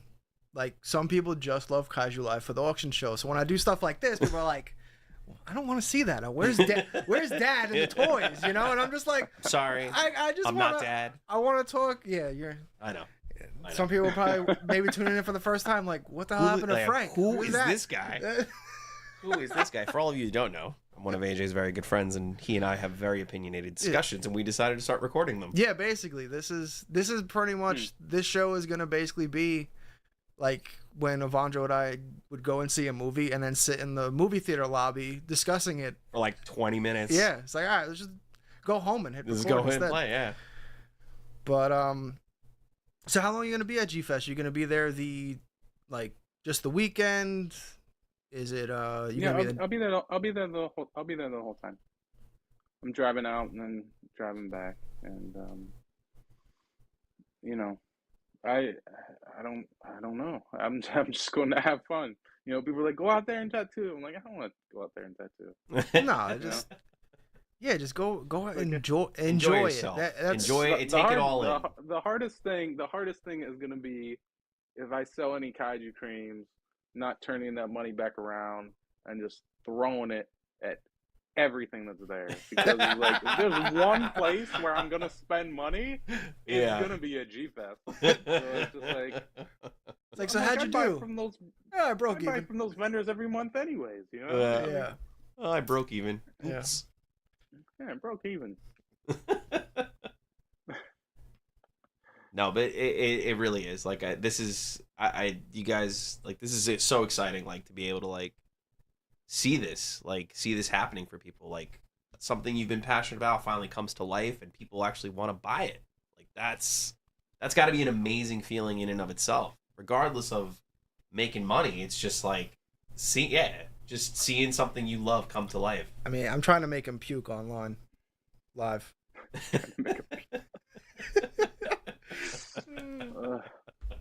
You know what? One of the hardest things for me as being an artist, you know, is that, and just like with tattooing, is like I finish and I walk away because my job is the creating part, you know, and just like with this thing, it's like I paint them. I could paint 100 of them, and I could just sit them in my basement, and I would be okay with that. You know, and like that's the problem. You know, it's like, it's like, oh wait, I actually got to do something. Like people actually want to buy it. I'm like, I know. I already did. I did my job. I made it. It's done. Yeah, we're here. We made it. You know. So like I kind of in the same thing. Like so these have been coming like in waves. Like I've been basically getting like a box or two a day, from Japan and kind of trying to box them up. And it's like the same thing. Like I'm not even really like keeping one for myself yet. Like this guy's kind of been hanging out because like I still haven't gotten through all of them yet. But yeah, it's like shipping out all of these for everyone else, and it's like, well, when am I gonna put mine on my shelf? You know, like I haven't even done that yet. I've been trying to. AJ. What's that? Oh, they sold out. They sold out. Yes, this guy is officially sold out. Yeah, it's not yours. Oh no, don't worry. We had extra in the run, you know, for me. Oh. Yeah, you can't. Could you imagine that, making that mistake? Like you didn't make enough. Oh man, I You're didn't like, make enough for I me. don't even get one. Shit. Like, do you have your own glow? I was gonna say, do you have your own? Is there a master glow that's not available at G Fest? Right? It's got to be. A master painted glow? Yeah, like or just a blank? No, I don't have a master glow. I do have a master like original colorway. You know, like wrote on it, first one ever. I don't know where the camera is. There you go. Nice. You know, and like so this one will stay with me, but I've already done 6 different colorways. So, you know, some of them are one-offs or whatever because I'm trying to come up with ideas, different ways to paint it. But I was like, oh well, if I was to keep one of every colorway, it's like then I don't have any to sell at G Fest. So it's like I can't do that, you know. It's like, so the first colorway you chose, are those like your 3 favorite ice cream flavors, or did you just solely pick it based on color palette?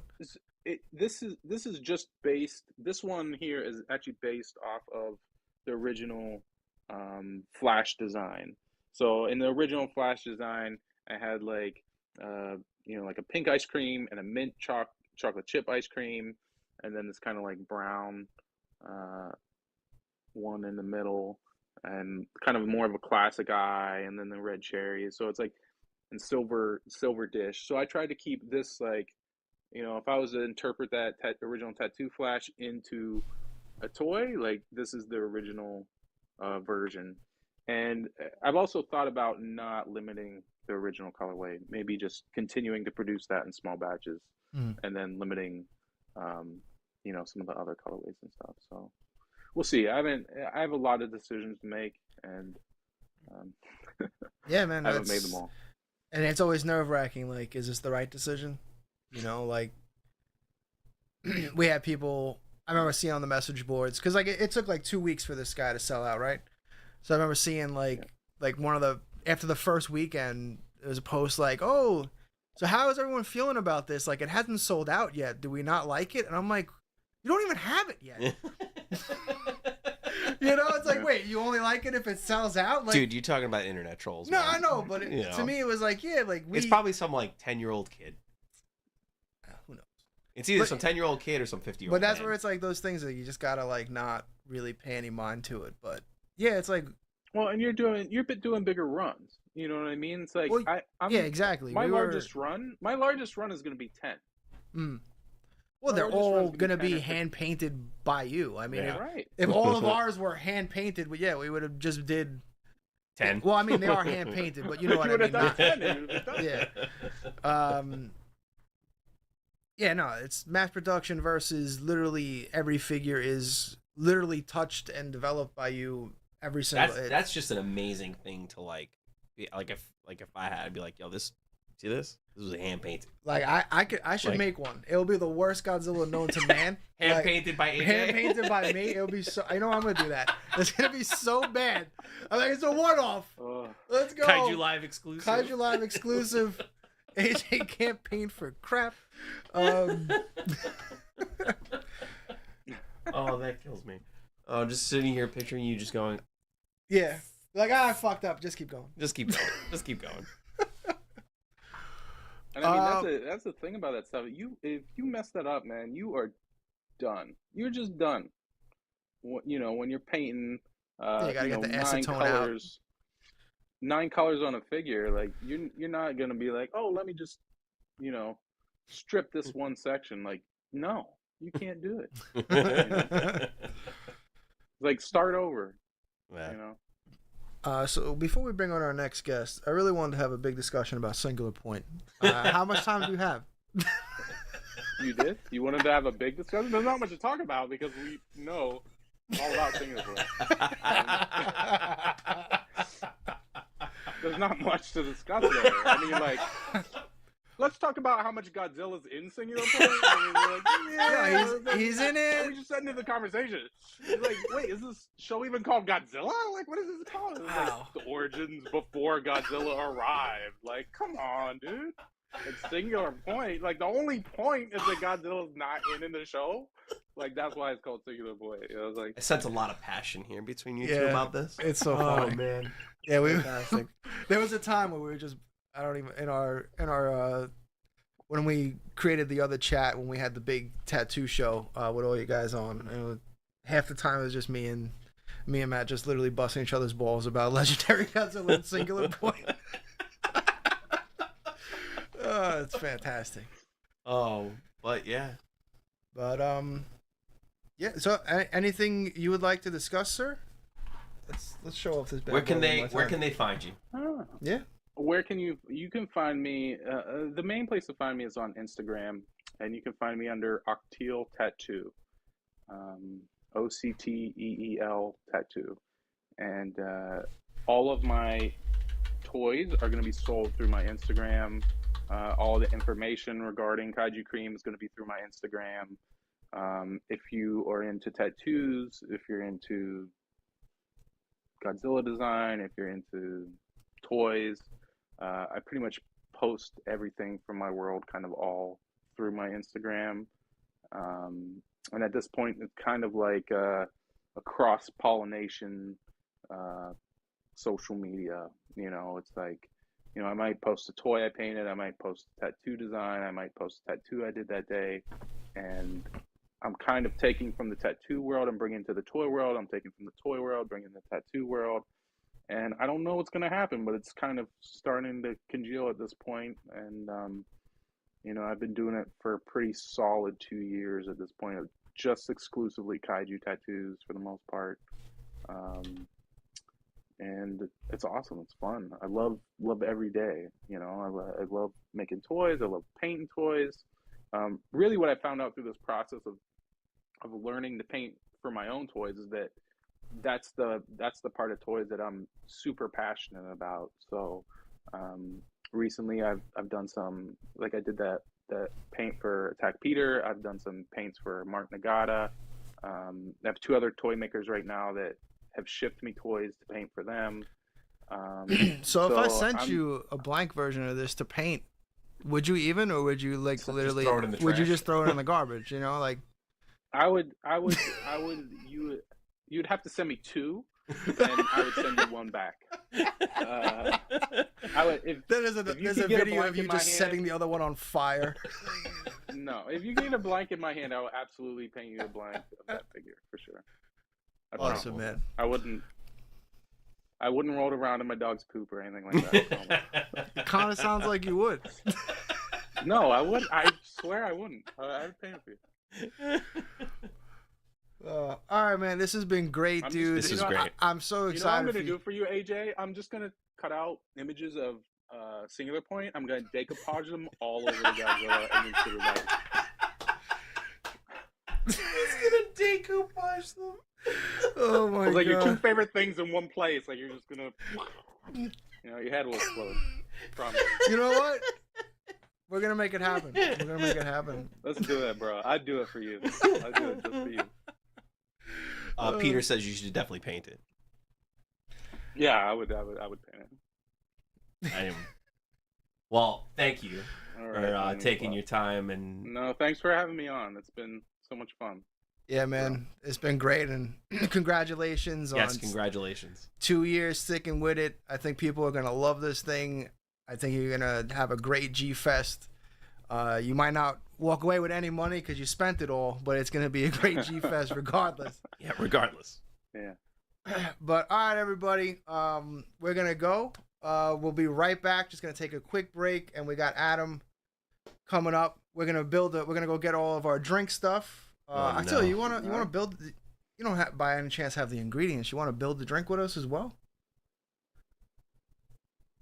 Who, me? Yeah. Yeah. No, I don't have. Trust me, I don't have the ingredients. I'm running low on ingredients in this house. He's got the coffee But, version. But yeah, I got the coffee version. Thanks again for coming. Thank you guys so much. It was so much fun. Thanks again, AJ, for having me. Thanks. Shout out to Attack Peter, Last Bastion. You know, everybody that's supporting me, everybody that's here in the chat. Like, I'm sure I'll go through it and read. But thank you so much. It's a pleasure, and I really appreciate everybody's support for sure. awesome, man. All right, dude. Have a good night. Enjoy your 4th. Have a great one. We'll catch you later. All right, too, man. everybody. We'll be right back. Peace.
How do we stop the loud music? Oh, There we go. there's a We're pause good. button. Look at that. What's going on, everybody? Welcome back. Up next, we have a very, very special guest. The man who's been making sofubi and drinks and all types of toy. It's kind of remarkable. If you have not already subscribed, please subscribe over at Thirsty. No, wait. Try again. No, You got this. You got you know what? I'm just gonna bring him in and he can he can do it promote himself. himself? Yeah, why not? Because I'm just terrible at this. Absolutely awful. I'm the worst. Adam, what's up? Hey, it's a tongue twister. Thirsty Thursday Toys. There it is. Yeah. As soon as you say that 5 times fast, and then I can't Five even times say it fast. one He can't time even say slow. it once. right. Let's all go back to Pterodactyl's Revenge. That's for Oh, sure. man. Yeah. AJ has his own pronunciation of basically everything. So last week I had asked if it was possible, because these were dropping, if Adam could make a drink to celebrate this bad boy. And as always, Adam delivered. Adam, break down the drink for us, man. What are we making tonight? So, for this one, you will need a blueberry syrup. This is the. We actually made our own. Ooh, Yeah, Kelly. I- We Kelly didn't have. made, Kelly We made couldn't fresh. get We it. couldn't find it, So so we I have was like, Kelly, can you blueberries, and make Kelly this? made it. Awesome. Yeah. Well, I initially, so after you had messaged me about it, I was just leaving a convention, so I had like the whole drive home. How'd it go? And initially, it was going to be muddled blueberries in the bottom. Oh. But like when I tested it at home, there were too many like chunks, and it was too difficult to strain out all the chunks and still get enough liquid. So I just went with whatever I could find at the store. So however you do your blueberry, some blueberry syrup, and grenadine. But since your syrup is a little more red, you might not need this at all. You might be able to get all the color you need from that. You will need gin, or it also works with tequila. We did grab Yeah, tequila. We did grab tequila. Yes. So if you're using gin, then I recommend lemon juice. But if you're using tequila, then I recommend lime and a little more lime juice. Thank you. All right. And if you have it, some silver luster dust. I know it's kind of pricey for a little thing. We but didn't have that. It doesn't need it. It doesn't affect the flavor. It's just for Aesthetic. Yeah. fun. Yeah, exactly. Yeah. And then club soda. And We have a also, tequila. if you can find one, if I can find mine. Oh no! Oh, here it is. A blue spiral straw. I gotta go get one, but no. Out of all, between our 3 kids, we didn't have one blue I spiral know. straw. I got like pink ones and purple ones, but not a blue one. I saw this like a couple of months ago at a store. They had a bunch of different colors, and I might be planning ahead for the next colorway. Oh. But it's a lollipop, but with this straw on it. And like I'm out and about, and I'm at the store, and I see this kind of stuff, and I'm like, what could I use that for? It's a straw lollipop. A straw lollipop. So then when I was coming up with this, I'm like, I know exactly what to use. So luckily they had restocked. Okay, so and ice. Did I say ice? We have giant like cubes. plastic ice cubes. Oh, you got. Oh, those are gorgeous. By the way, All Adam, right. you sent me this, didn't you? Wasn't this one of the gifts? Yes. Yes. Yeah. The I Happy saw that, Moment the bottle last top, G-Fest. which is just one of the coolest gifts. Thank you so much for this. I had to bring Yeah. them on live. It's a happy moment. Indeed. All right, so let me put this down so we can see what's going on here. Can you see the? Yeah. Okay. All right, so also, just a heads While you're up. doing it, I'm gonna let those- me put you on the screen. Go ahead. Yeah. So for those making this at home, this does have 2 shots of alcohol. So if you're not looking to consume too much on a Sunday night, you can definitely cut the recipe in half. Oh my God, Kelly does have it. Oh my God, Kelly Kelly's has got the dust. The dust. She just brought the dust down. Oh, yeah. Of course you Oh my would. God. All right, so let's get this going. So pint glass. All right. Then I'm going to put in 1 ounce of blueberry syrup. 1 Or if ounce yours is extra blueberry red, syrup. because mine's blue. No, this is definitely red. Yeah, so you might be able to just use the blueberry syrup without the grenadine. Going you in. got that color. So I'm going to put in 1 ounce of that. Then I'm going to put in a half, and let me know if I'm going too fast. No, you're good. 1 ounce of blueberry syrup. AJ, I got you. 1 ounce of blueberry syrup, and then a half ounce of grenadine, or if you've got that blueberry syrup, you can just do another half ounce of that. Yeah, I definitely added a little more than an ounce. But that's Thank you, thank you. So that should theoretically get you close to that reddish color of the figure. It's showing up a little brown on camera here, but that's because anything like purple-esque doesn't really work on my camera all that well. Okay, so you've got the syrup in there. Then you're gonna fill this with ice. Oh, it's slippery. Forgot ice does that. Yeah, I don't have those awesome big blue cubes like you guys. Well, right now they're not doing so hot because it just looks like there's just blood There's all just over our blood glass. in the glass. That's okay. I'm ready for it. Like- I'm here for it. Like, it literally just looks like Avandro and I just cut ourselves. Yeah, we got in a fight. It'll mix together. It should work. If it doesn't look right, it'll still be tasty. So there's the trade-off. That's what's Okay. important. So you got the ice. Then you're gonna want your 2 shots of gin or tequila, or it could probably work with vodka. Very fragile maybe. here. I got the fragile leg lamp. 1 shot. Haha. So I'm doing 2.5 ounces. 2 shots. That's 2. That's a tequila, huh? And a half. There we go. It's so ridiculous. You're using the friggin' leg lamp shot glass. I love little novelty things. Oh my god. He pulled this out of the I cap. got He's like, one. yo, I'm using this. Kelly hates this thing so much because my sister got this as a gag gift.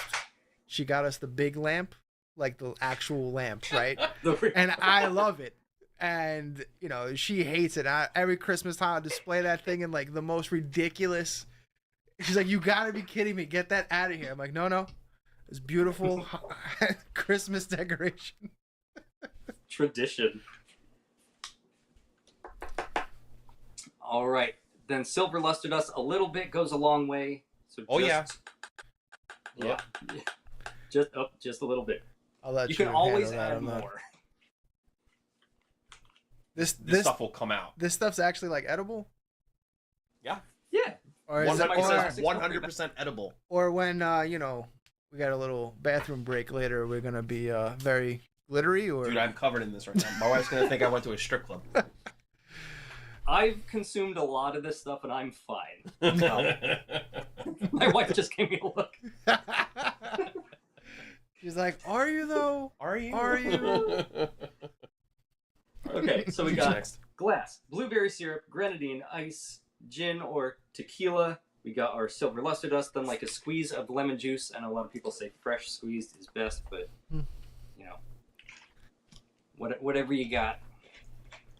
Thank you, sir. Thank you. Just enough. Just a dash. Yeah. Then fill it the rest of the way, or about 4 ounces. Again, you can always add more if you think it's too thick or too syrupy. Of club soda.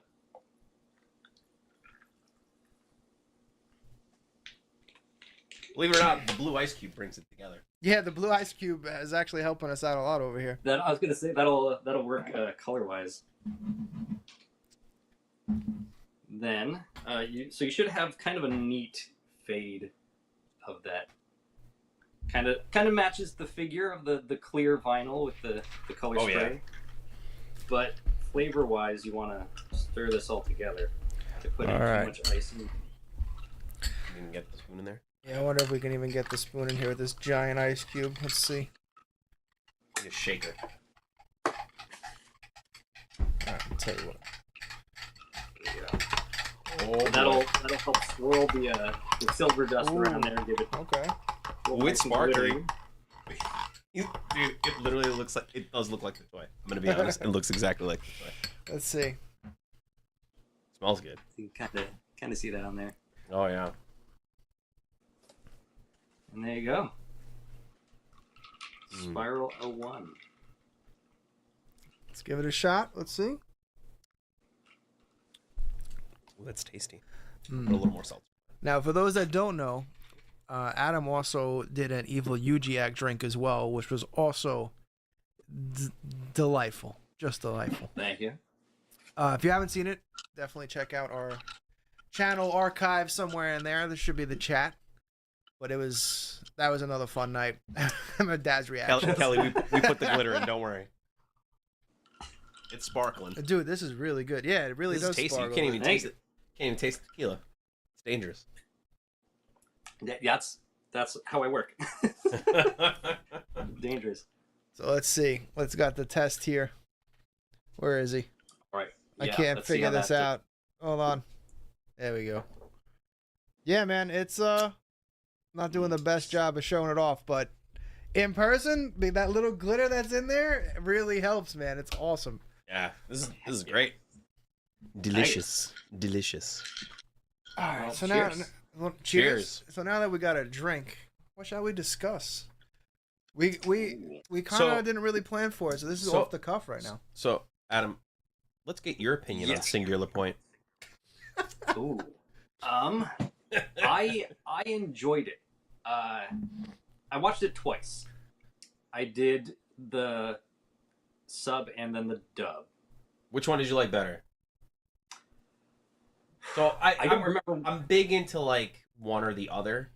I'm not partial to either one, but it depends on which one is just better. Because there's some dubs that are just like, ugh. I actually like the dub here. The dub was good. I like the dub. Usually I prefer dubs just because I'm so much more about the visuals for the films, and that's less time reading and more that I can. Mhm. I get the general idea. Obviously, there's little intricacies of the language that's missed, but yeah, I'm usually a dub guy. I think it benefits Singular Point more just because there is a lot going on in that show. On the screen, yeah, especially. So, like, it's definitely not one of those shows where, like, you walk away and you come back, you can be like, what just happened? So at least the dub, especially with the subtitles, so at least the dub, like, you can actually, like, kind of come back and be like, oh, okay, like, you have Mhm. some idea what's going on, but... Oh, and that was the thing, and oh yeah, the flower and the whole. Yeah, you know, just absolutely the oxygen diagonalizer or whatever The orthogonal diagonalizer. Yes. Orthogonal diagonalizer. Only Godzilla comes up Which with is stuff. like a thing. So one of my friends had watched it as well, and then he was explaining all the math to me and where like these terms came from. I'm like, I thought they were just making stuff up. Yeah, that's what I thought. That's No, actual the- math. But like it's the writer real of the show heavy is like an hard. actual dude. Scientist? Yes. Dude? I mean, Yeah, he's that dude. He's that you know what I dude. mean? he's just a dude. But that's why I really enjoyed it though, because like it really felt based in reality in terms of science. Although obviously it has the element of fantasy in there, but like they really tried to like take you to the brink of what is actually like in our theory, So and then go Go- upon it. going off of that though, like, do you feel like it becomes too much science? Like, it's too much, like, does it make it, my point is, like, does it make it inaccessible for somebody to actually view it and enjoy it and not wrap their head around what's happening? I felt like you don't really have to pay attention to the science to enjoy what's happening, but then, like, are you missing, like, what it's trying to do? Like, are you missing what the show's actually trying to do? I'll let So you Adam got take it two away. ends of the spectrum here. You got Singular Point, where it's like, sure, we have whole long scenes and episodes devoted This is to good. the conversations and breakdown of all the science, and you're like, okay, I want to see monsters doing stuff. And then you have Godzilla vs. Kong, where they're like, let's just beam the rocks by Wi-Fi. It doesn't matter. Let's just get back to the action. Yeah. So I'm sure there's a happy medium Yeah. where you can have it make sense, but also be fun. Yeah, no, I really like. I like Singular Point a lot, but I feel like if season 2 doesn't up the ante in terms of what they set up and the monster action, I think that's like the season 2 should be more of the end credit scene where she's like skipping through universes and you're just seeing what apparently looks like epic battles like everywhere. Like that's what season 2 needs to be more of. And I think that would elevate season 1 for people. That can also be like, would you see, I don't want to phrase the question. Do you want to see more of that kind of like storytelling? Like what Singular Point is trying to do, introducing the deep science, introducing like deep cuts and things like that? Or do you want to see more of a storytelling element that's more accessible to more people? Well, so like Pacific Rim Black, for example, is a straight up story. Like there's no like crazy complications. It's just like it hits certain strokes. Boy, yeah, in Monster. That's it. That's all it does. But it's great. It's good now. Yeah. And a lot of shows like that, like all right, like even better, like go back to like the original. Remember the original Godzilla TV series, the cartoon series? Yes. Yeah. So like, would you rather see hit story points like that, like where it's just like a fun show to watch? No. Or would you rather Singular Point, where it's like a deeper, like season, true Godzilla fan show? Season 2, I think they should reel it back and like listen to the feedback a little bit, where the science is still the story and what's going on, but it's just weird because it's the same studio that does My Hero Academia, and like, is it really that? Yeah, I didn't know. and like, that the action a lot. in that show is crazy. Have you watched all of My Hero? No, not all of. I watch a good amount because of Tom, but dude, I've seen some crazy stuff, and it's like they could be doing that with Godzilla. So why don't they? Exactly. Oh my god, why don't they? I think the biggest disappointment I had with Singular Point was when they had like the formed demon Rodan thing, and then it just nothing happens. All those Rodans you weren't a fan of those? No, I was. I'm saying like when it forms the big Rodan, Godzilla shoots a beam at it once, and that's it. It's done. Like there's no fight. There's no fight. It's like I don't know when it became popular to make Rodan a bitch, but I'm kind of not digging it. Like, you know, like Godzilla King of the Monsters, like you thought Rodan was gonna be like the man, and Ghidorah kind of just like, yo, just wear this leash, boy. Slaps him down. No, yeah, slaps him down. I mean, granted, Ghidorah is like twice his size, so I get it, but I was expecting more of a fight. And the same thing in Singular Point. It was I'm just curious to know what the budget for Singular Point was, because I know what the budget for My Hero episodes are. So My Hero episodes run about $50,000 an episode.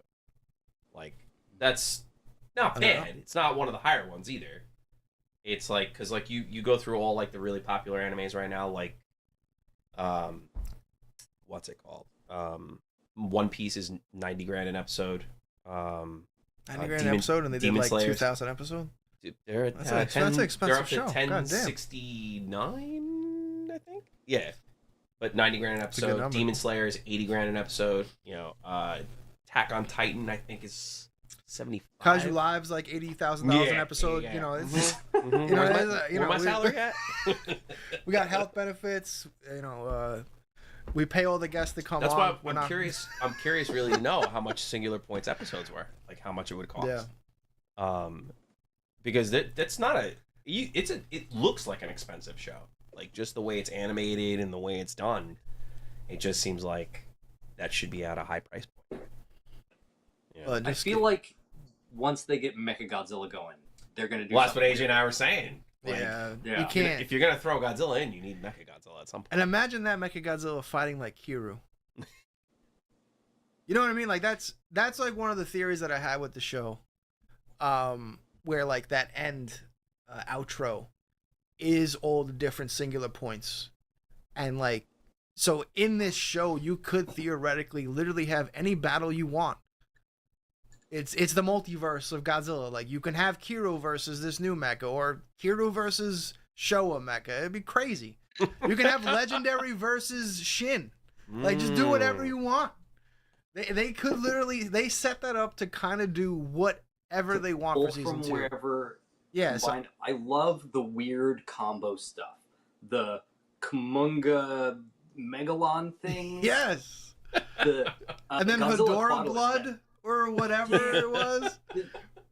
like It's a weird show. the Titanosaurus, the Godzilla Quadrilus. I love that design. Love it. I want them to make that in every kind of figure, everything, forever. I'll take it. Yeah, I have a really cool idea for a statue, which I probably shouldn't say live because it's No, something don't that say- I want to make. Don't say it loud. Don't say it loud. Yeah, Hold no. that. Hold Okay, that. I'm gonna hold that. I'm gonna hold that. But you know what? I've talked about Singular Point a lot on the show before. Let's talk about something we never really discussed on the show, and that's Jurassic Park. Because the anniversary just happened. And I know, Adam, you're a massive Jurassic Park fan. I'm surrounded. Yeah.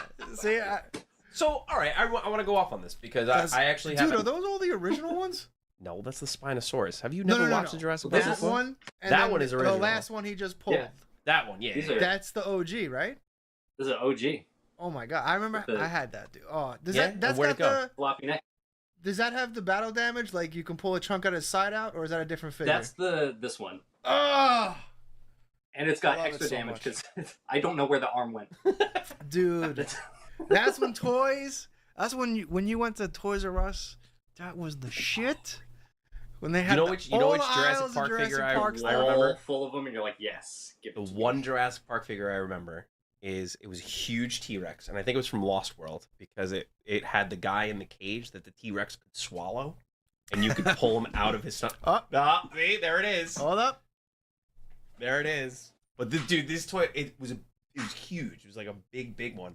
And the guy was like in a cage, and you could swallow him, and like there was like a rubber slit in his chest, and you could pull it back out. The Adam knows what I'm talking about. Yeah, that's him. That's one. That's the one. See the slit in his chest? Yes. Oh, yes. dude. And then like it comes out. Yeah, it comes out there. Yeah. See? So good. So I want to ask this. All right. Because I have. It still works. That It still works? Yeah. That's amazing. They don't make batteries like they used to. Jurassic Park 3. All right, Jurassic Yes. Park 3. Don't look at me Yeah. like that. It's not a bad movie. Alan. It's not a bad movie. You think it's bad. It's not bad. Go watch all three of them back to back. They're all the same. Their pacing is the same. All the action is the same. I'm not saying it's bad. It's just, it's bad. Stop. You're not saying it's bad, but it's bad. It's a different animal, and I think that was part of the point. It's okay. I need to be careful how I phrase this. I put Jurassic Park 3 a bit above some of the Jurassic Worlds because they weren't trying to like redo it, just Yeah. take it through the same beats. They're like, okay, we've built this universe, let's drive it forward instead of Right. keeping it cyclical. Right. And it might not have gone in the direction that people wanted, but I think it did a good job of expanding upon it and like bringing back things like the aviary that was in the Jurassic Park book. Mm-hmm. So that's something like we should have gotten in the first film and didn't. Not that the first film needed anything else to be perfect, but you know there is so much more that we can pull from. So And they tried. I want to ask this. You saw Jurassic Park, the original, in theaters, right? Mm. How, like, you remember like that? Because I remember it vividly. So I actually remember Jurassic Park 2 more vividly. Really? Only because I threw up all over my dad and he had to take his shirt off in the movie theater. Because I had too much It was popcorn. so good. Yeah, It was I had so too- good, I vomited. Too much popcorn. The raptor jumped out of the tall grass. And that was and it. It just Don't go into the tall grass. And so for me, the second movie theater experience is something I'll never forget. Dad, you're watching them. So, I'm so sorry. for I'm sure me- Abby will get me back for that. For me, going to see the first movie in theaters, my mom was doing something, and she was like, "Oh, take the kids to the movies. There's this really beautiful dinosaur movie to go see." Oh, wow. My dad took me and my sister to see this movie. How old was your sister at the time? She was 3 years younger than me, so so I must have been, what was that, 93, 94? Ooh, all right. I was like 8, so she was like 5. So we're going into the theater. we didn't say a word at the whole thing, but my dad is holding us because my sister's like this throughout the whole movie, just covering her eye, especially the scene with the raptors in the kitchen. She's just like this the whole time. We came out of the theater crying because we were terrified of the Beautiful movie. dinosaur movie. My dad was like, "Oh, this was a mistake." He's like, "It was really good though." But you learn, like, now, like, of course, like, I watch it, you know, when you watch it later in life in teenage years, you're just like, oh, this is the most amazing movie ever. And we were just talking about it before, how, like, that movie really put, like, CGI and practical effects. Like, it just changed the industry. Yeah. Like, you hear stories all the time that people worked on that movie that the T-Rex used to just come to life while they're just standing there. Because the animatronic, and there'd never been an animatronic of that size before. And fun fact too, the guitarist from Tool worked on that movie in the special effects. That's interesting. Adam, how do you remember it? Like seeing it in theaters? Yeah. Yeah, I remember I was like 5. I remember sitting on my dad's lap, and the scene where Laura Dern's character, she's in the compound thing, and she's getting like all the lights turned back on, and then Sam Jack's arm reaches out, gets her on the shoulder. She's like, "Oh, Mr. Arnold," and turns around, and it's just his arm. That's all it's there. I remember my dad quickly putting his hands over my eyes, but like I knew it was fake, and I remember like taking his hands and putting it back over his eyes. I'm like, I can't miss a second of this. I loved it. That set, and I think a lot of people have said this, like Jurassic Park and dinosaurs really set us on the kaiju path. It opened us up for like, I want more. What else is out there? What big lizards doing stuff? And that's, I think, how we ended up here. Did you guys ever have, I forget what the magazine was called. Adam, you might even have it on deck. There was this magazine that I remember I collected as a kid. And if you collect, every single issue came with like a glow-in-the-dark skeleton piece of a T-Rex. And if you collected all of them, you put it together. You can put it together. Really? And that was like one of the coolest like things that I remember having as a kid. I don't have it anymore.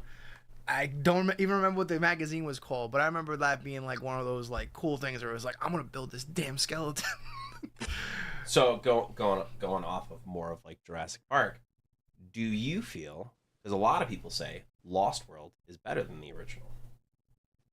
I'm sorry. Yeah. Did you say a lot of people? Yeah, many people say it. Adam, Lost World is better than the original. I'll let Adam take this. I don't agree, but that is a take. I don't want to go on a really bad rant right now. I'm enjoying my drink. I'll let Adam go first. That's like Lost World's a great movie. That's like Leslie coming in here and saying Jaws 2 is better than Jaws. That is not the same. That is not the same in any way. It's the most preposterous shit I've ever heard. That is not the same. I don't even really like Lost World. Are you kidding me right now? No. You don't really like Lost World? Like at all? At all. I can watch it, but really? Dude, Jeff Goldblum leading that movie is fantastic. Dude, they have a girl doing fucking gymnastics. That doesn't mean nothing. Reason. Please stop. I'm sorry. Adam, take it away. How do you feel? How do you feel about Lost World? I love it. Not as much as Jurassic Park 1. Of course. But I will crave it. Like every so often I'm like, I just gotta watch Lost World. I gotta do it again. You gotta be like, don't go into the tall grass. Yeah, we can recite the my God. If you just let us go for the next 2 hours, we can sure, it's amazing. And there's the dying and the screaming. Yes. But I saw someone post and I think that. again Oh, sorry, go ahead. I'm sorry. I mean, Jeff Goldblum leading. I mean, didn't he died in the book, right? I didn't read the book, so I couldn't tell you. Okay. Well, that another. So reading the book helps you understand. Is it Kelly, Vanessa Lee Chester's character, the gymnast? Because it was 2 kids who are like completely unrelated to anybody, who just kind of sneak in. And they like kind of combine them into one character, and they're like, well, we have to make everyone like related somehow. And related somehow. Yeah, that's a I could go on a whole hour about like I think I need to stuff rewatch this hate movie. in writing. I think you do need to Like, rewatch not everybody needs to be related to everything in every story. Just have people just randomly happen to have things happen. But I think like you're right, that it does suffer from kind of some of the characters, but the dinosaur stuff they do is, I think, I have never been more fascinating. terrified of raptors than in that. The kitchen scene aside, I've never been more terrified of raptors than in that scene. I don't know, man. When there's a raptor on an airplane and he talks to you, shit gets serious. They're traumatizing you for life. Alan! Oh my god, I still can't believe that How scene did exists. he know what it looked like if he didn't go to the island and see them with the feathers? You know, I didn't even think of that. I hate that movie even more now. I memorized when I was in, oh god, what was it? It was in middle school. We had to memorize a monologue from something to perform in drama class, and I memorized his presentation that he gives in That's Jurassic incredible. Park 3. Everyone's like, "The hell is this?" I'm like, "Don't worry about it." Don't worry about it. This is my monologue. Let me You know own what's this. funny? I remember I did a paper on literally the history. Of Jurassic Park. No, the history of Godzilla. Because this was, I think at that time we were up to Destroyer when I was in high school. And I'll never forget that because it's like you just triggered that memory by saying you did the speech, and it's like it's funny. Like I did that, and then to reflect, like I did that, and now I'm actually releasing this glitter in the air. Yeah, this glitter in the air. Releasing, a toy from my own company is just wild. I'll never forget what the damn professor said to me. He goes, I think I got like an A something on it or whatever, and he goes, I liked it. It was cute. It was And cute. I was so angry. I was like, Godzilla's not cute. You got it was man. cute? Yeah. I was like, I felt so Did you insulted, read it? even though I got a good grade. I was like, he's not cute, man. And then I remember I had another fight. One of my good friends was in the class, and one of my teachers was like, telling me how Godzuki was in a movie. Because like I was like the Godzilla kid at school. Everyone knew. So like anytime You make it sound like that's ever, changed. Were you ever like But they would always still challenged argue with you, knowing people? they're going in going to be wrong. Yeah, but I always did you ever get this? Like people know you're the dinosaur guy or the Godzilla guy, so they're gonna come up to you and like challenge you about like, oh well, who's this? What's this? What's this? And you're like, what? So I get that a lot about Star Wars. I had this teacher. People try to beat me in Trivial Pursuit of Star Wars. It never works. I had this teacher trying to convince me that Godzuki was in a movie, and I'm like this is like a 10-minute conversation, and then finally my one friend's like, I forget the teacher's name. He was like, look, he would know. And that was it. Oh man. I do have another question for you, Adam. How do you feel about the new Jurassic Park movies, Jurassic World, completely ignoring Lost World and Jurassic Park 3? Like basically like those movies didn't exist. Okay. I mean, yeah, it kind of really, really works, especially if you ignore them. There's a lot of, I wouldn't say Easter eggs, but like real like nods, like, oh, they found the original Jeep, like when the two kids are in the thing, and they're like, and like they're like, look, it's Jeep number 5, and it's got the thing hanging from the, and so like that wouldn't make sense, but yeah, I think it works because it's essentially the same idea in a slightly more modern era. So I think that would work really well. Mm-hmm.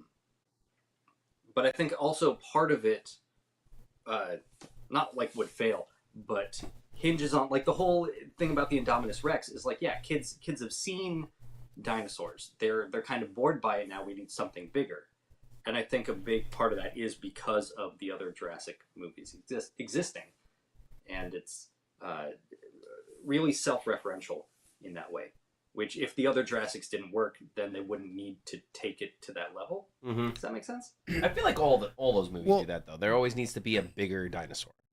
Like, I mean, they even make a joke about it in the last movie. But that was always kind of an issue with Jurassic Park 3 was like them going out of their way to make the Spinosaurus like just destroy the T-Rex. Like it wasn't even a fight. It was 2 minutes, and it was just like that was like one of those like cheap scenes where it was just like yeah, like we look, our monster is bigger and better than the one you love, and you're like okay, like. And don't get me wrong, the Spinosaurus would win if they actually fought because he has arms. I mean, so like I get it, but the fact that like they didn't even put it'd be like Legendary versus Shin Godzilla. Like if Legendary Godzilla gets up in Shin Godzilla's face, like it's kind of over unless I don't know Shin Godzilla evolves into some crazy shit or something. But with that, it was just like if they just would have put any effort into that scene to. One, make you feel remorseful to the T-Rex, like to make it look more like you were losing something you loved, as opposed to just this cheap, like, oh look, there's the T-Rex, it's dead, ours is better, and you're like, oh, okay. That's almost like why I like the Indominus Rex better, because it's just like it just makes more sense, like just the way it's put into the movie, the way it's portrayed, and like it's a better. I love Jurassic World.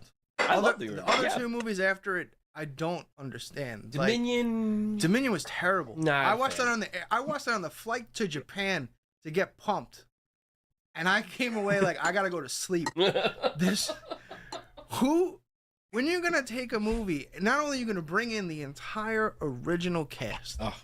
Seeing Sam Neill again, put the hat on. You're gonna bring the whole original cast, and and you're gonna release one of the best trailers ever. Yeah. Because the trailer to that movie almost makes me cry. It is just perfect.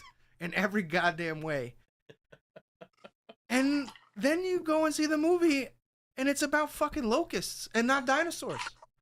Dinosaurs are kind of there. Like, they're in there for some cool chase sequences here or there. The whole movie's about locusts. Who fucking cares? Did anyone want to go watch a movie? You can't. No way, Adam.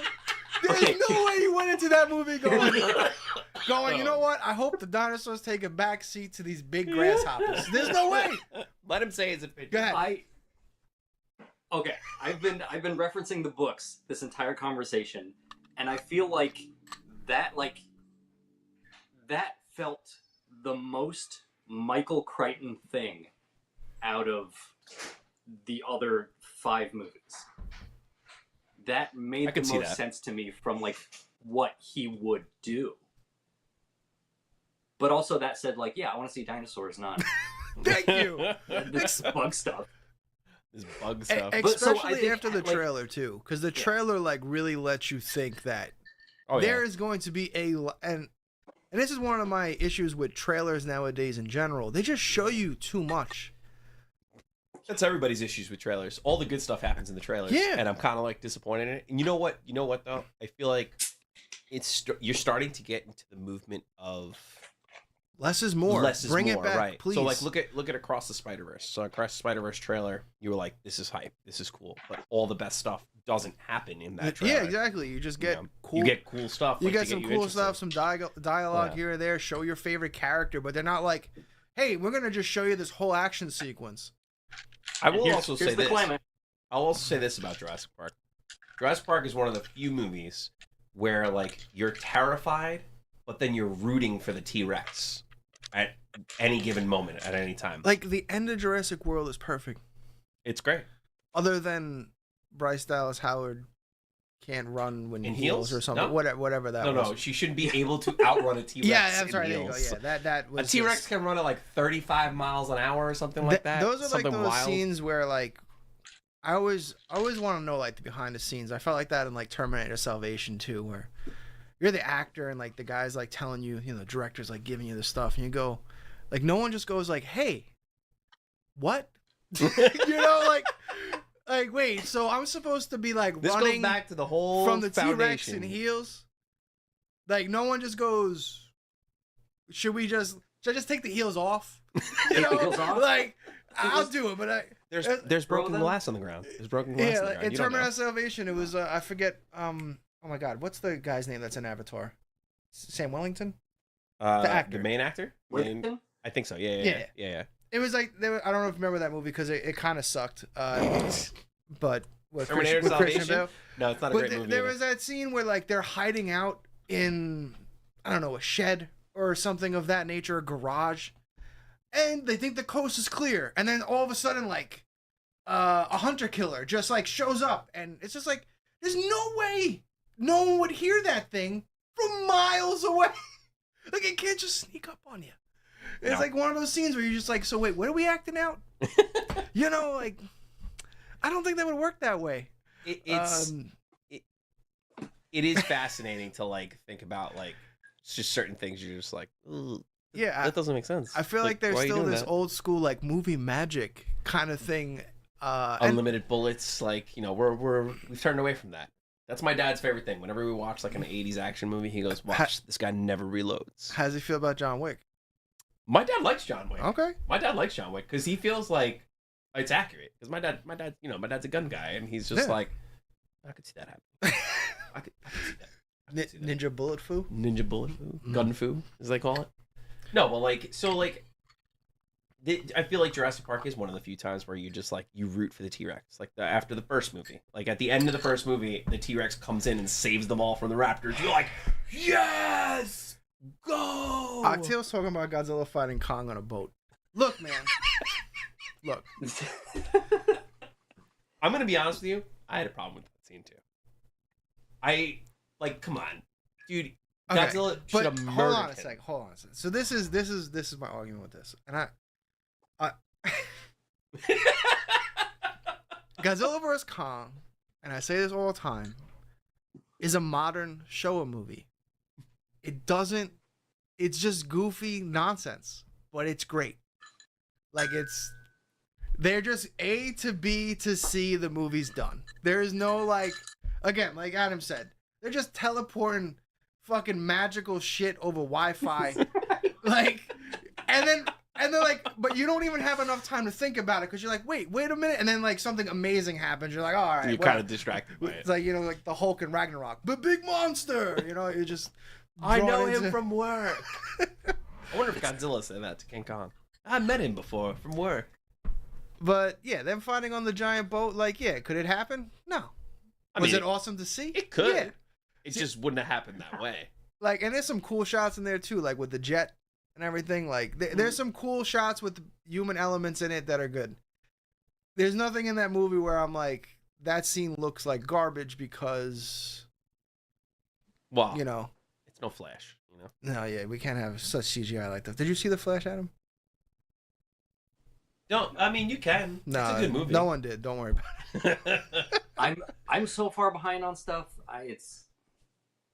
So, what's your favorite Jurassic Park Eventually. movie? What's your favorite Jurassic Park movie? Number one. Number one, if you had to like say. All right, Just all number right, one, fine. of course. Excluding It's not- number yeah. one. Excluding number one? Favorite Jurassic Park movie? Not the first one. Lost World. See, I'd say the same thing. I gotta rewatch this movie. I'd say the same exact. Absolutely, I 100% agree. favorite character. I feel like you'd Jeff respond Goldblum. better with Lost World than if I'd said Dominion. Don't go based on how he'll respond. Wait, you tell really- your Do opinion you the really way you love want Dominion? No, I want to. Go ahead, take it away. Why do you love Dominion? Okay, there's Go ahead. there's stuff I truly despise about Dominion. And I was coming. I have a whole list somewhere. There's a document on my computer of me breaking this all down, because like Fallen Kingdom might be my least favorite I agree of with all that. of them as like I as agree far with that as as well. watching a movie goes. But it had baryonyx, which is like maybe my favorite dinosaur ever. So that like brings it way back up, kind of thing. So I'm like, yeah, I really didn't like most of it, but also there's a baryonyx. So, you know, there's all those elements to it, and I so thought for sure, and I'm gonna get a lot of hate from this. I thought for sure in Dominion. Also, spoilers, whoever's watching this. I was so excited when I thought the T-Rex had died because it's been so How dare you. plot armored since the first movie. They've Dude, the T-Rex Granted, is always like- protected. Come on. Except in Jurassic Yeah, Park 3. it's Yes, except in Jurassic Park 3. That was on the first it's time the problem you saw I that. have with Blue. It's the problem I have with, I don't know, so many other characters where they're like, let's take this thing from nature, but then name it Now, once it has a name, it can't die. As a story element, you can't kill it. Yeah. Yeah. So, like, now that we have all these bigger, better dinosaurs, like, it's dead, but also, like, oh, it heard the lightning and woke back up, and it's like, oh, now it knows how to work with the Therizinosaurus. Now it knows how to work with the Mosasaurus. Now it knows how to, like, communicate with the raptors because it knows, oh, these raptors are friends now, and we got to defeat. Like, it's suddenly so smart and so it can survive anything. And I'm like, no, that What's the matter? that. You don't think raptors are smart enough to open doors? You know? No, it's the T-Rex going, oh, okay, well, Blue and I need to team up to fight this thing. They're written, I feel like about that. they're written as human characters, but then just turned into dinosaurs. But he's right. He's actually he's 100% not right. I feel like it's the scene from Winter Soldier, no, Blue Falcon, where he's just like Blue Falcon? he's out of line, but he's right. He's right. He's absolutely right. He's correct though. He's out of line, but he's right. And like, see, like that's like one of those goofy things that I love about the movie. Like, it's just fun, and I feel like fun is like such a thing. All the Jurassic Park movies are fun. Mm-hmm. Like, I don't They find have, Dominion fun. They have all their fun moments. I'd rather watch the trailer on repeat for the total runtime of the entire movie than actually watch the movie. You're very strongly opinionated, or you just don't like going to the movies to have fun. You just go to the movies to be like, this better not suck. That's how it used to be until I had a daughter, and then Abby makes the movies great. Like The Flash. Yeah. I really enjoyed The Flash just because Abby was into it. Yeah. Even though sometimes I look over at Avandra like, what? It's like Abby, he went to go get soda and popcorn, and Abby just comes over to me. She goes, "This movie's so long," and I'm like, "You know what, sweetheart? It is. It is a long movie." She did say the same thing about Spider-Verse too, but that was actually 2.5 hours. Yeah, it's a long movie. Val's just getting to the point where she can watch a 2-hour movie. I mean, we've watched Super Mario Brothers 3 times today. Just today. 3 times. That's what's up. I wish I watched it 3 times today. Yeah. It's, but like, it's getting to the point like where these movies are coming out and they're just like, I don't know, like they're just trying to capitalize on the franchise. Like, and then they're like, oh, we can get Sam Neill, we can get Laura Dern to come back and be like, that'll make the movie money. But you still need a movie. Like, you can't just throw the actors in there. You need them to have a story. And I feel like Gigantosaurus was terrible. My issue with Dominion is that Sam Neill really didn't get much in that movie. Like, he's really has like what? Yeah, he hunts down 25 locusts. lines. Like, he hunts locusts and sets them on fire. That's what we brought Sam Neill back to do. Yeah, to hunt locusts. What?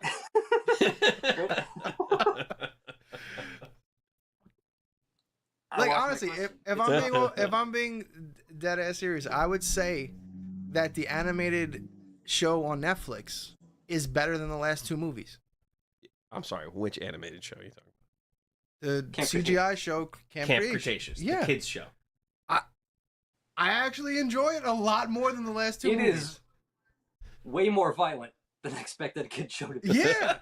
I haven't watched it. Oh, you haven't? No, it's. No, I know about it. I just thought about it as like this like silly little kids show. No, like, it's do I really not. Want to watch this? It's actually pretty damn good.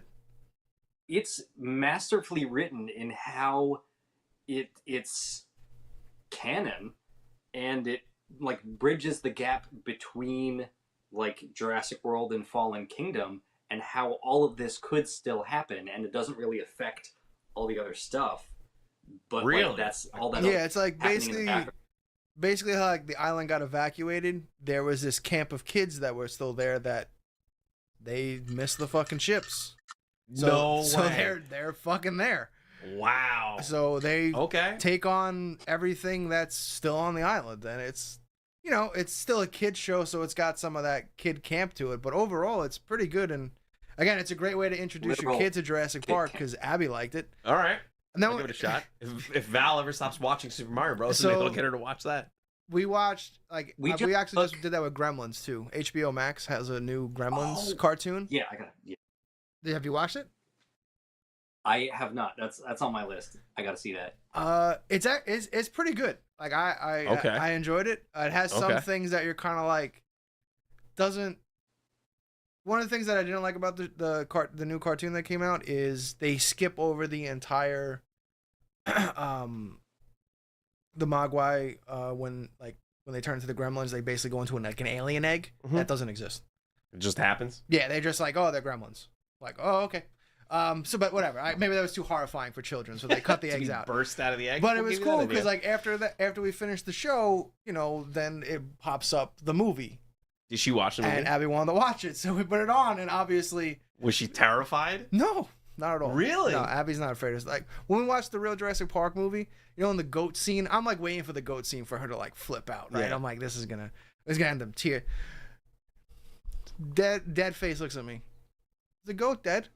It's like, yeah, it's gone. And like she had no reaction. I was like, I had a bigger reaction to this when I was a kid. She's like dead fan. I'm like, shit. Should I be worried? You made her callous, bro. But yeah, I love how these CGI shows or new cartoons or whatever that is a way to get your kids into it to then watch the movies. I feel like that's the actual design. Like, oh, I watched this movie as a kid. They made this kids show. Let's watch it together. And Spielberg's actually a producer on the cartoon too, Wow, that's impressive. which is pretty cool. That's But We, with we just that- took my my goddaughter to see the Jurassic World live tour. Oh, how was that Oh that? yeah, was- that's out there now. That was awesome. It was fun. I mean, it was definitely more like geared towards kids, but like it was still so cool. So all the stunts and the dinosaur suits and everything, and That's got to it be. was fun. But we Forgot. have reached our time limit. Yes. Thank you for this wonderful beverage. It is absolutely delicious. Yum. We Cheers. will definitely be drinking that probably Saturday. Yeah, man. Well, you haven't had the UGAC drink, so No, I gotta I make haven't. that You as gonna well. make I still that? have all the ingredients for All that right. as well. The Let's do UGAC. it. We'll have a kaiju drink station. And then when the inevitable UGX Sophie comes out, then they can fight each other for ultimate drink battle. Let them fight. But thank you for coming out. Adam, thank you so much, man. Thanks for having me. Have a happy 4th of July, everyone that's watching. Stay safe, be responsible. You have off? You don't have off tomorrow, right? No, I You got don't have work off tomorrow. either. Do you have off? Are you off tomorrow? Oh wait, some of it. Oh, I'm off. He's off for Man. 2 months. Yeah, Teacher life. That's Yeah. what's up. My wife's a teacher. I get You're going that to a G lot. Fest, right? Yes. Are you snatching? Are you trying to snatch a Kaiju Cream? Oh yeah. That's what's up. I gotta Well, I hope make you- some I hope money. you get one, man. And- me too. Well, thank you very much. Thank you for everybody watching. This was a delicious beverage. Yeah. Happy 4th, everybody. Happy 4th. And just remember, Before. all squares are rectangles, but not all rectangles are squares. If I had a nickel for every time I said that, Kelly just argued with me. She goes, "What?" And I'm like, "It's math." And then Kelly, I was just like, stop." we need to make that the closing of the show because it's the square table. "That's how you do it." See? See? Yeah, it's all You're welcome. coming together. It's You're all. welcome. You're all welcome.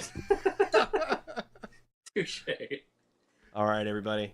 Have a good night, everybody. Thank you. Good night.